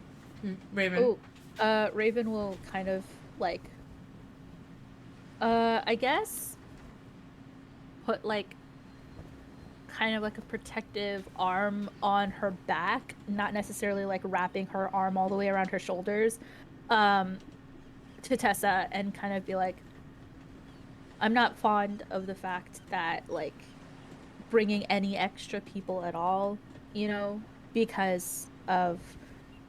Let me actually say this instead of trying to just explain my thought. Okay. Raven will say, I don't particularly like the idea that bringing extra people will mean that it'll be more draining on you, but we did make a promise to Laurel that I intend to keep. And Casper is important to Renori, so I imagine she would probably feel more comfortable with him around. It works. That works for me if we bring 7. I can try to help. In any way that you think I could. It won't be an issue. With 7 people, including myself. I think it'll be quite possible. And she kind of like thinks on it a little bit. Whatever you're doing,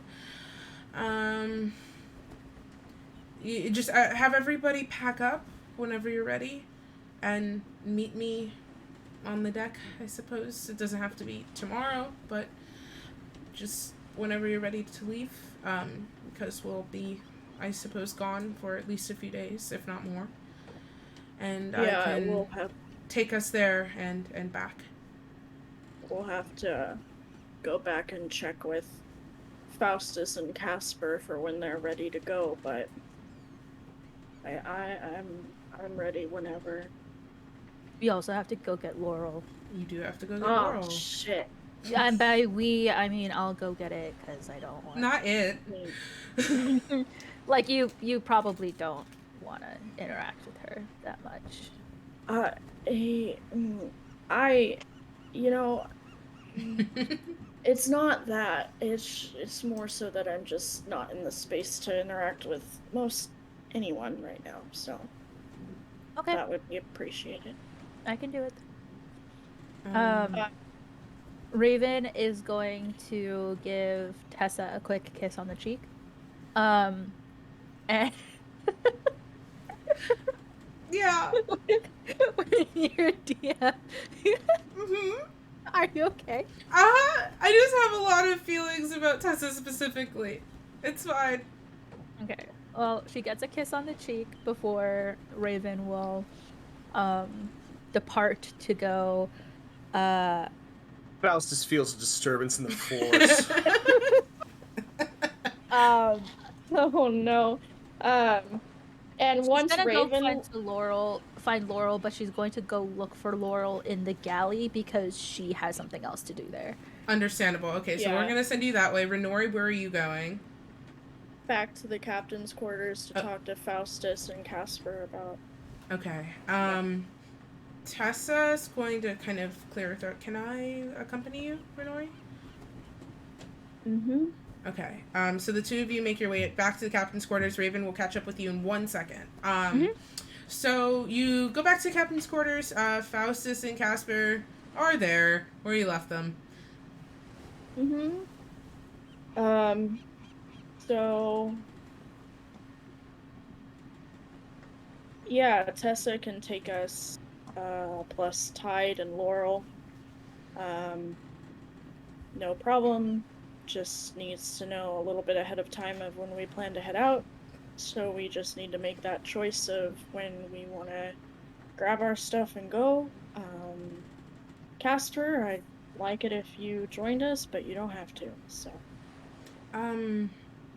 No, I'll go. I'll go. Okay. Tessa followed me here. I don't know if she wants anything. I just wanted to, I love you so much. I just wanted to check in, that letting you know, because Renor and I just discussed it, that I could take a group of 7, actually up to 8, if you wanted to bring one more person, I could handle that, to my home where we should find the next stone, and I can also bring you back safely. I would recommend finding somewhere to dock the ship where it will be safe, unattended, and to pack up your things. And whenever you're ready to leave, just let me know. It doesn't have to be right now, but just let me know, and I will carry us there. It is usually easier to manage under the moon's light, but I could manage during the day as well. Well, I'm personally ready whenever, so. Faustus, how are we feeling on the readiness? I just need to go grab a couple things from my quarters, but I'm ready to go as well. Okay. Raven DM is asking, would you be ready to go tonight as well? Or would you ask to wait for the day? Well, it depends, because, spoiler alert, Raven is going to find Fishhook to see if she could get some rations for the trip, because she heard, like, multiple days, and she was just like, we need to make sure we have food. Oh, yeah. Okay, that's fine. I'm just saying, like, you personally, barring like other things like Yeah, that. but Like that's literally it. That's Okay. all she. I'm just checking because I think that's how I'm gonna tie this all off for tonight. So I just wanted to make sure. Okay, so we have confirmed there. So we're gonna move over to Raven. So you head to the galley to look for Laurel. And it is getting closer to dinner time. It looks like Fishhook finished that stew that he was kind of slowly working on earlier. And it's sitting on the stove, kind of simmering. There's like a wood burning stove in here, you'll recall. And he's sitting there tending to it. And Laurel is sitting there at the, like, sort of other, like, opposite end of the table. And there's just a number of crew sitting, just gazing at her. Ripley included. And she is talking very excitedly about something. How far away is Ripley in relation to the crowd and also Laurel? Ripley's pretty far. Like, she's pretty Like, much on the other end basically, of the crowd, yeah. Yeah, okay. Raven is going to, like, mosey on over to Ripley, and even though Ripley is significantly taller, Raven's going to kind of, like, project her voice in an upward direction, like, who you staring at? You staring at Laurel? No. Hi, Raven. What's up?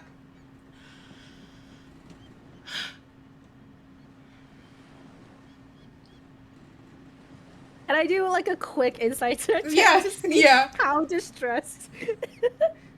Yes, you may. How distressed are you? Oh, thank God. An 11. I rolled a 3, but my modifier saved my ass a little bit. Okay. With an 11, very distressed. Very distressed? She is, it looks, I mean, she's, like, blushing. Raven is going to be like, anyway, so you're just staring in her direction then? Yes. What's up? Why? You know, I think I just, well, you see, you know when you, and then you when, and you know how you, and when, and Did you ever do when you did so much that you could do anything? Yeah.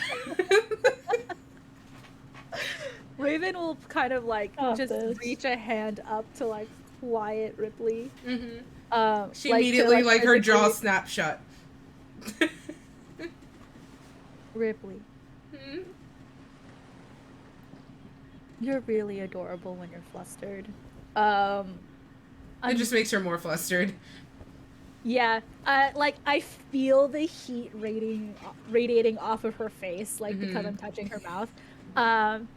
And I'm gonna be like,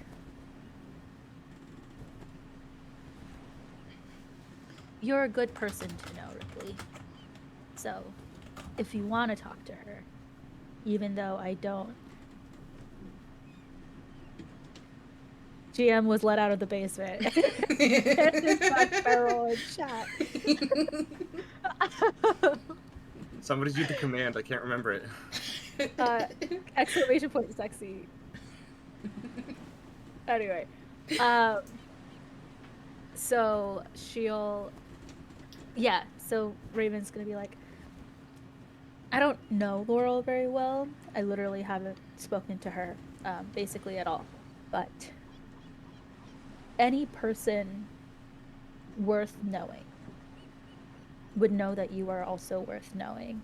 So, if you wanted to talk to her, then... Oh! Kristen! Sorry. Chris's face just sent me. So she'll kind of just look at Ripley with like an encouraging smile and be like, "You should go talk to her and get to know her." I'm really nervous. I can. Yes, that's apparent. Oh no! I just no. It's just because like, most of the time when people spend time with me, it's because they want something from me, and not really that they like me. And she seems really cool, and I don't really know that I have anything to offer her. Like I can offer everybody else, like, you know, stuff from Bullseye, and then they keep me around, and it's cool. Or I can, you know, be somebody's muscle, and that's cool too. And they need me, so I stay. And I don't know what I have to offer someone like that. I mean, everybody loves her, and I'm just me. I think. Well, first of all, Ripley, you bring more to the table than just brawn and material possession. Raven, material listen to your object. own words. Shut up! She's very much like, let me give advice to other people and just accept. She's like, this is not about me. No. She's just like, you're more than just prey in material objects. God, heaven knows that from the little you've parsed together about your contract with Bullseye, and how they essentially just treat you like a commodity versus a person. Anyway, you bring a lot more to the table. You are kind, you are generous, with more than just, I have connections with Bullseye. You're incredibly endearing. So, again, a person worth knowing would know that you are worth knowing.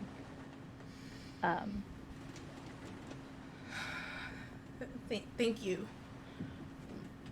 And she looks over at Laurel, and Raven. You get to witness this kind of sweet moment where Laurel, who's been animatedly talking about God knows what, yeah, do I even like piece together anything that she's talking about? yeah, you will in a second. Her eyes kind of slide over to Ripley's like mid-sentence, and she falters for a moment as they make eye contact, and then she keeps going. Like you witness that moment.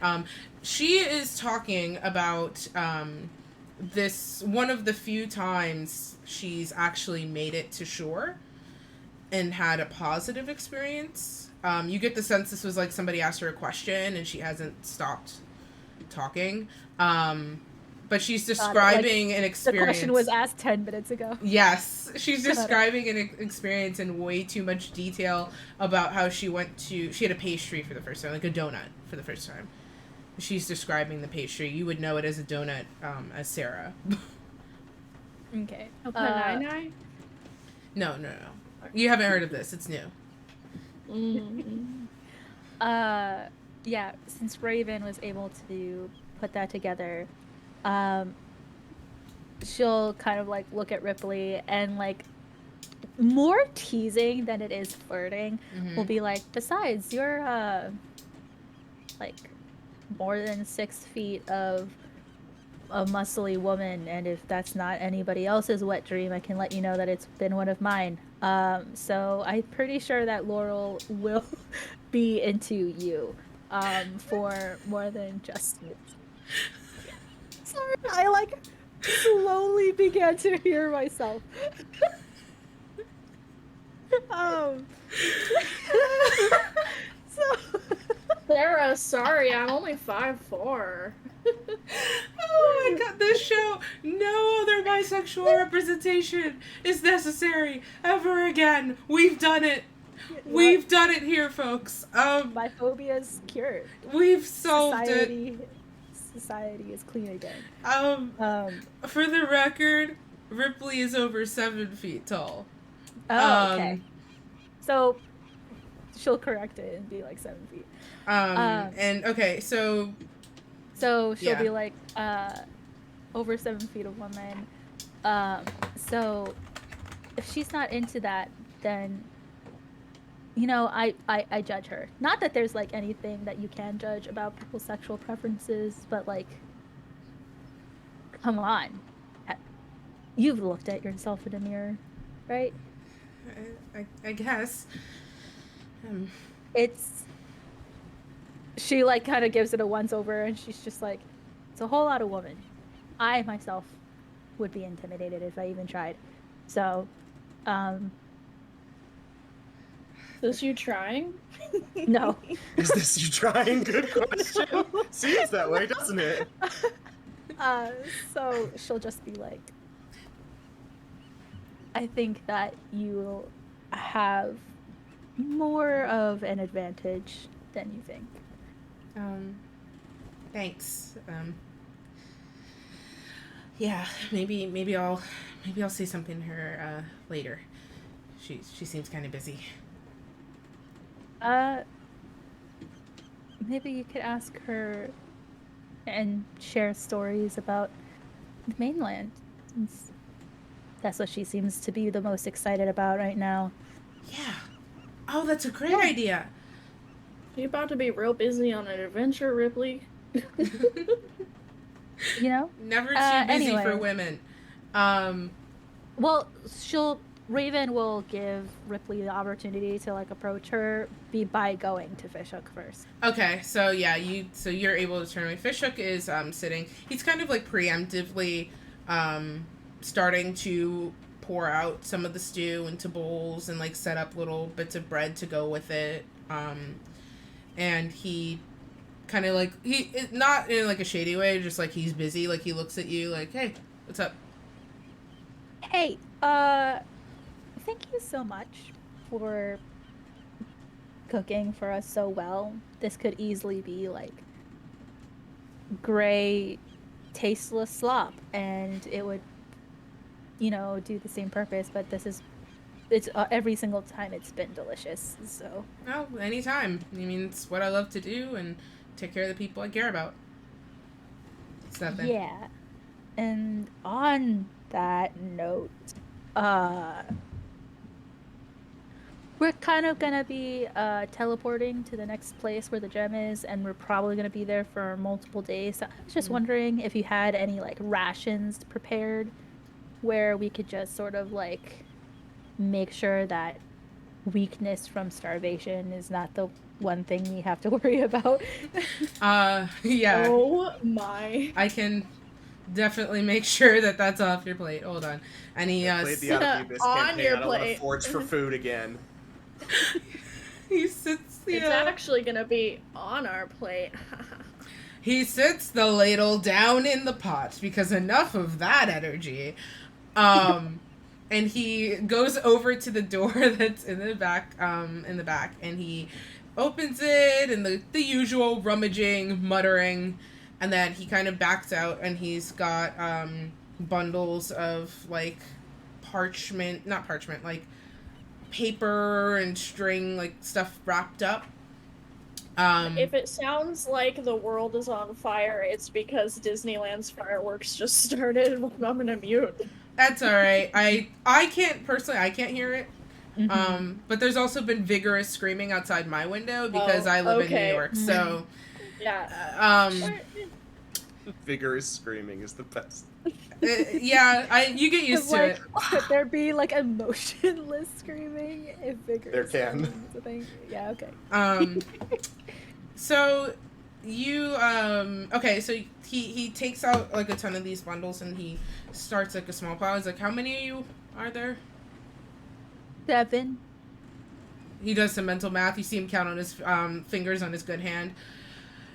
Right, and he ducks back in, and then he gets about like 2 more of these, and just kind of creates this pile. And he goes, "All right, so in here you've got your standard jerky, bread, some fruit. I also packed in some like small biscuits. It's hard to pack anything prepared because it won't keep." But everything here is fresh, so. So no second breakfast then. No, Raven is kidding. She doesn't actually say that. Um, she'll kind of like uh, put the bundle, I guess, like in a space where she's not just like struggling to carry it with her as she's like going to do a couple more things. And she's just like, "Thanks, Fishhook. You're the man." Yeah. Raises a fist for a fist bump. Anytime. She's hoping he'll do it with his the hook. hand. Yeah. Hell yeah, he does. Yes. Raven is like glowing on the inside, but she's like trying to keep it like a little bit more chill on the inside. So she's just like, hell yeah, that was so cool. And then she like So goes metal. off to fight. It's so death metal, man. No, I'm kidding. Raven goes to find Laurel. Okay. She's still sitting. Which I assume is not pretty hard. No, you turn around, she's there. She's still sitting where she was, and the Ripley hasn't really moved, but she seems physically in a different stance. Like but instead of just like, she's more like she's sitting up, and she's just kind of watching, and Laurel keeps stealing glances over at Ripley, but hasn't stopped barreling on about the pastries. Oh my god, is she still describing the same donut? No, it appears she's moved on to different donuts from a different bakery. Like she's doing a comparison. Everyone's still invested. Got it. Can I just do like a quick, I guess, Arcana check to see if this is like an effect that's sirens specifically have? Yeah. Kind of like how bards' powers are in their words, like even if she's just telling a story, it like entrances people. Got a 19. You have a reasonable guess. It doesn't seem like she's telling a story, like performing. So you can make the reasonable guess that this isn't intentional. It just seems like she's just genuinely so excited that it's become infectious. Got it. Okay. Raven will go over to Ripley and be like, "Dude, I left you alone for like 5 minutes. You haven't spoken to her yet?" She's talking. I don't want to be rude. You didn't even want to ask her like a question about the pastry? No one else is asking questions. So then make yourself stand out. She's probably wondering if someone's going to finally just make her shut the fuck up. Oh. Like, you know, when you just start speaking and rambling and then it's too late to stop, so you just keep going. Yeah, I do that all the time. Shit. Okay, and then she shoots her hand up. This was a self-call out. Oh, she shot her hand up? Mm-hmm. Can Raven go to, like, stop her? Because this is not a classroom. Yes! she What shoots can I roll? You don't even have to roll. You don't Okay. have to roll for that. She shoots her hand up, and then you just push her hand back I down. usually smack her hand down, just like, what are you doing? You said ask her a question. Yeah, but This isn't a bullseye corporate meeting. You don't have to This raise isn't your like hand. this isn't like in a classroom or something. You can just like ask her. When there's a slight lull where she stops, just ask her a question. Oh, okay. And she's like watching Laurel very intently. And there is a slight dip in conversation where Raven Laurel will hit her as soon as that happens. Okay. As soon as the slight little conversation happens, like Laurel is trying to remember the next point of her story, you smack her, and she jumps, and she goes, did you like one bakery better than the other? And Laurel kind of blinks a little bit, and that disturbance actually kind of knocks out, like a few of the crew members, like, out of this trance. Like, they kind of look up a little bit, like, even surprised that Ripley is there. And a couple of them are, like, murmuring, like, did she like the baker? I wasn't listening. Shit! And Laurel, turns, she kind of blinks a little bit, like, yeah. I like the first one better, because they were nicer to me. I haven't had a pastry since then, and the people at the second bakery weren't really nice to me, so, thanks for asking. Raven is going to poke Ripley and like make a head movement towards Fishhook, just like. I don't know what that means. Tell her that maybe that she could ask Fishhook for a pastry. Oh, you know, you could you could ask Fishhook for a pastry. And she turns and looks at Fishhook with wide eyes full of fear, like, please say yes. And Fishhook looks. Please say yes, because I've really overcommitted at this point. Literally, like, and Fishhook kind of looks a little startled, but he's like, yeah, I mean, anybody can get what they want, of course. Make pastries, why not? And Laurel gasps and stands up, like she's just appalled. And she has this biggest smile on her face, and she runs over around the table to Fishhook and gives him like this huge hug. And it looks like if she was strong enough to pick him up, she probably would have spun him around. And so it's kind of awkward, but she lets him go and then runs over to Ripley and gives her a hug too. And Raven, you see Ripley just tense. Like Raven arms at kind her of just side. nods like my job was done. Yeah, and Laurel looks up and goes, "Oh, hey, Raven. Hi." Hi. Actually, this is really good timing. Yeah. Maybe you and Ripley can share a pastry after we come back, because we're actually going to head off for that adventure that we promised you. Really? Are you muted? Am I muted? Maybe Discord just cut out because I squealed. Okay. I think Discord cut out. The commitment. The way Discord is silencing my commitment. Damn. Damn. During Black History Month. During too. during Pride Month. Damn, you hate to see it. Really? Yeah. Ripley, why? We should probably just go, and while we're gone, you can probably prepare like a nice variety of pastries for Laurel to try, right? Like there's like this insistence, and like she elbows Ripley, like. Yeah, of course. Pastries. Yeah, I can do that.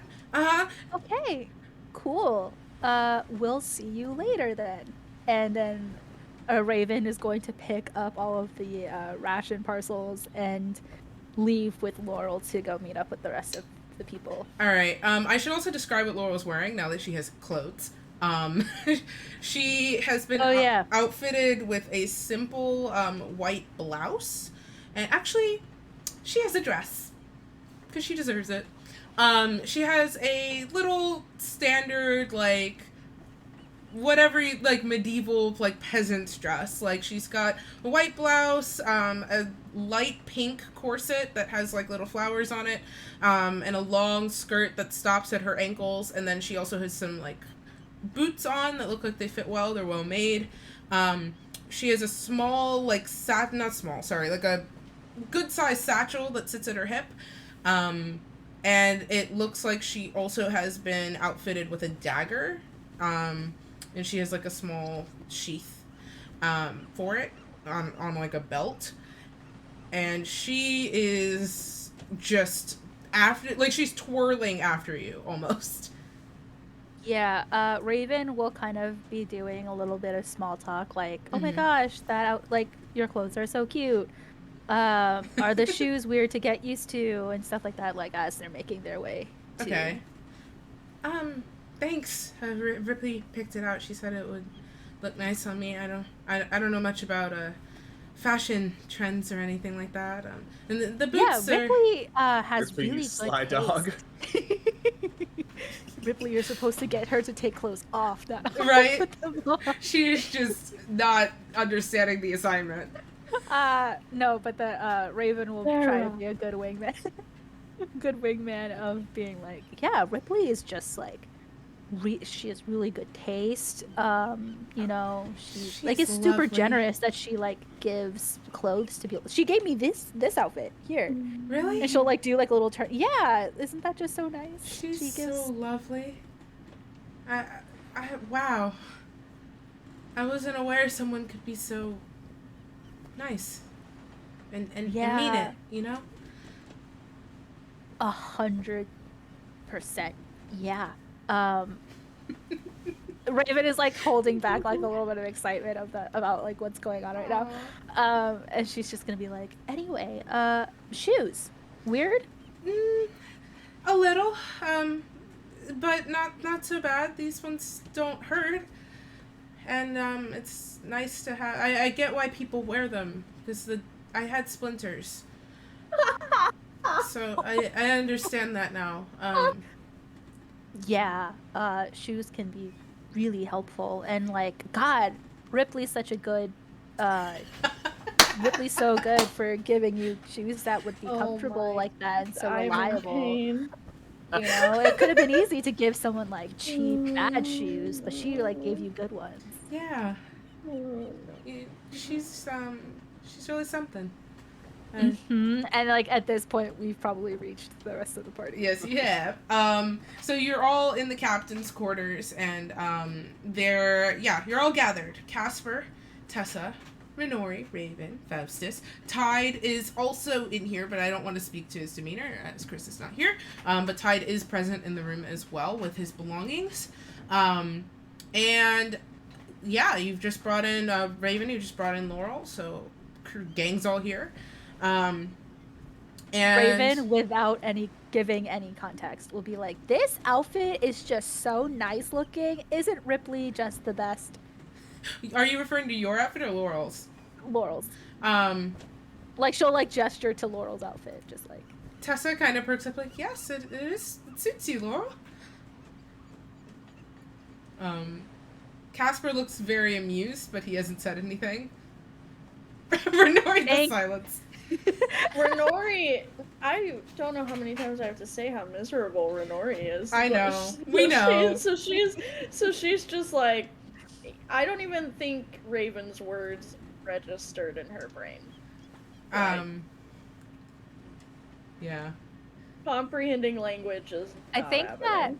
that Raven will note that Renori didn't seem to respond to anything. And kind of like put a pin in that kind of thought and just be like, "Thanks, Casper," and for like agreeing with me that Ripley is amazing. Tessa. Anyway, Tessa said that. Oh, Tessa said that. Okay. Yeah, Casper like looked up and smiled, but he didn't like say anything. Okay, so then this is directed to Tessa then. Mm-hmm. She'll be like, "Thanks, Tessa, for agreeing with me." Anyway, I got her. We can head out as soon as we're all ready. Okay, so I'm gonna. I still got food.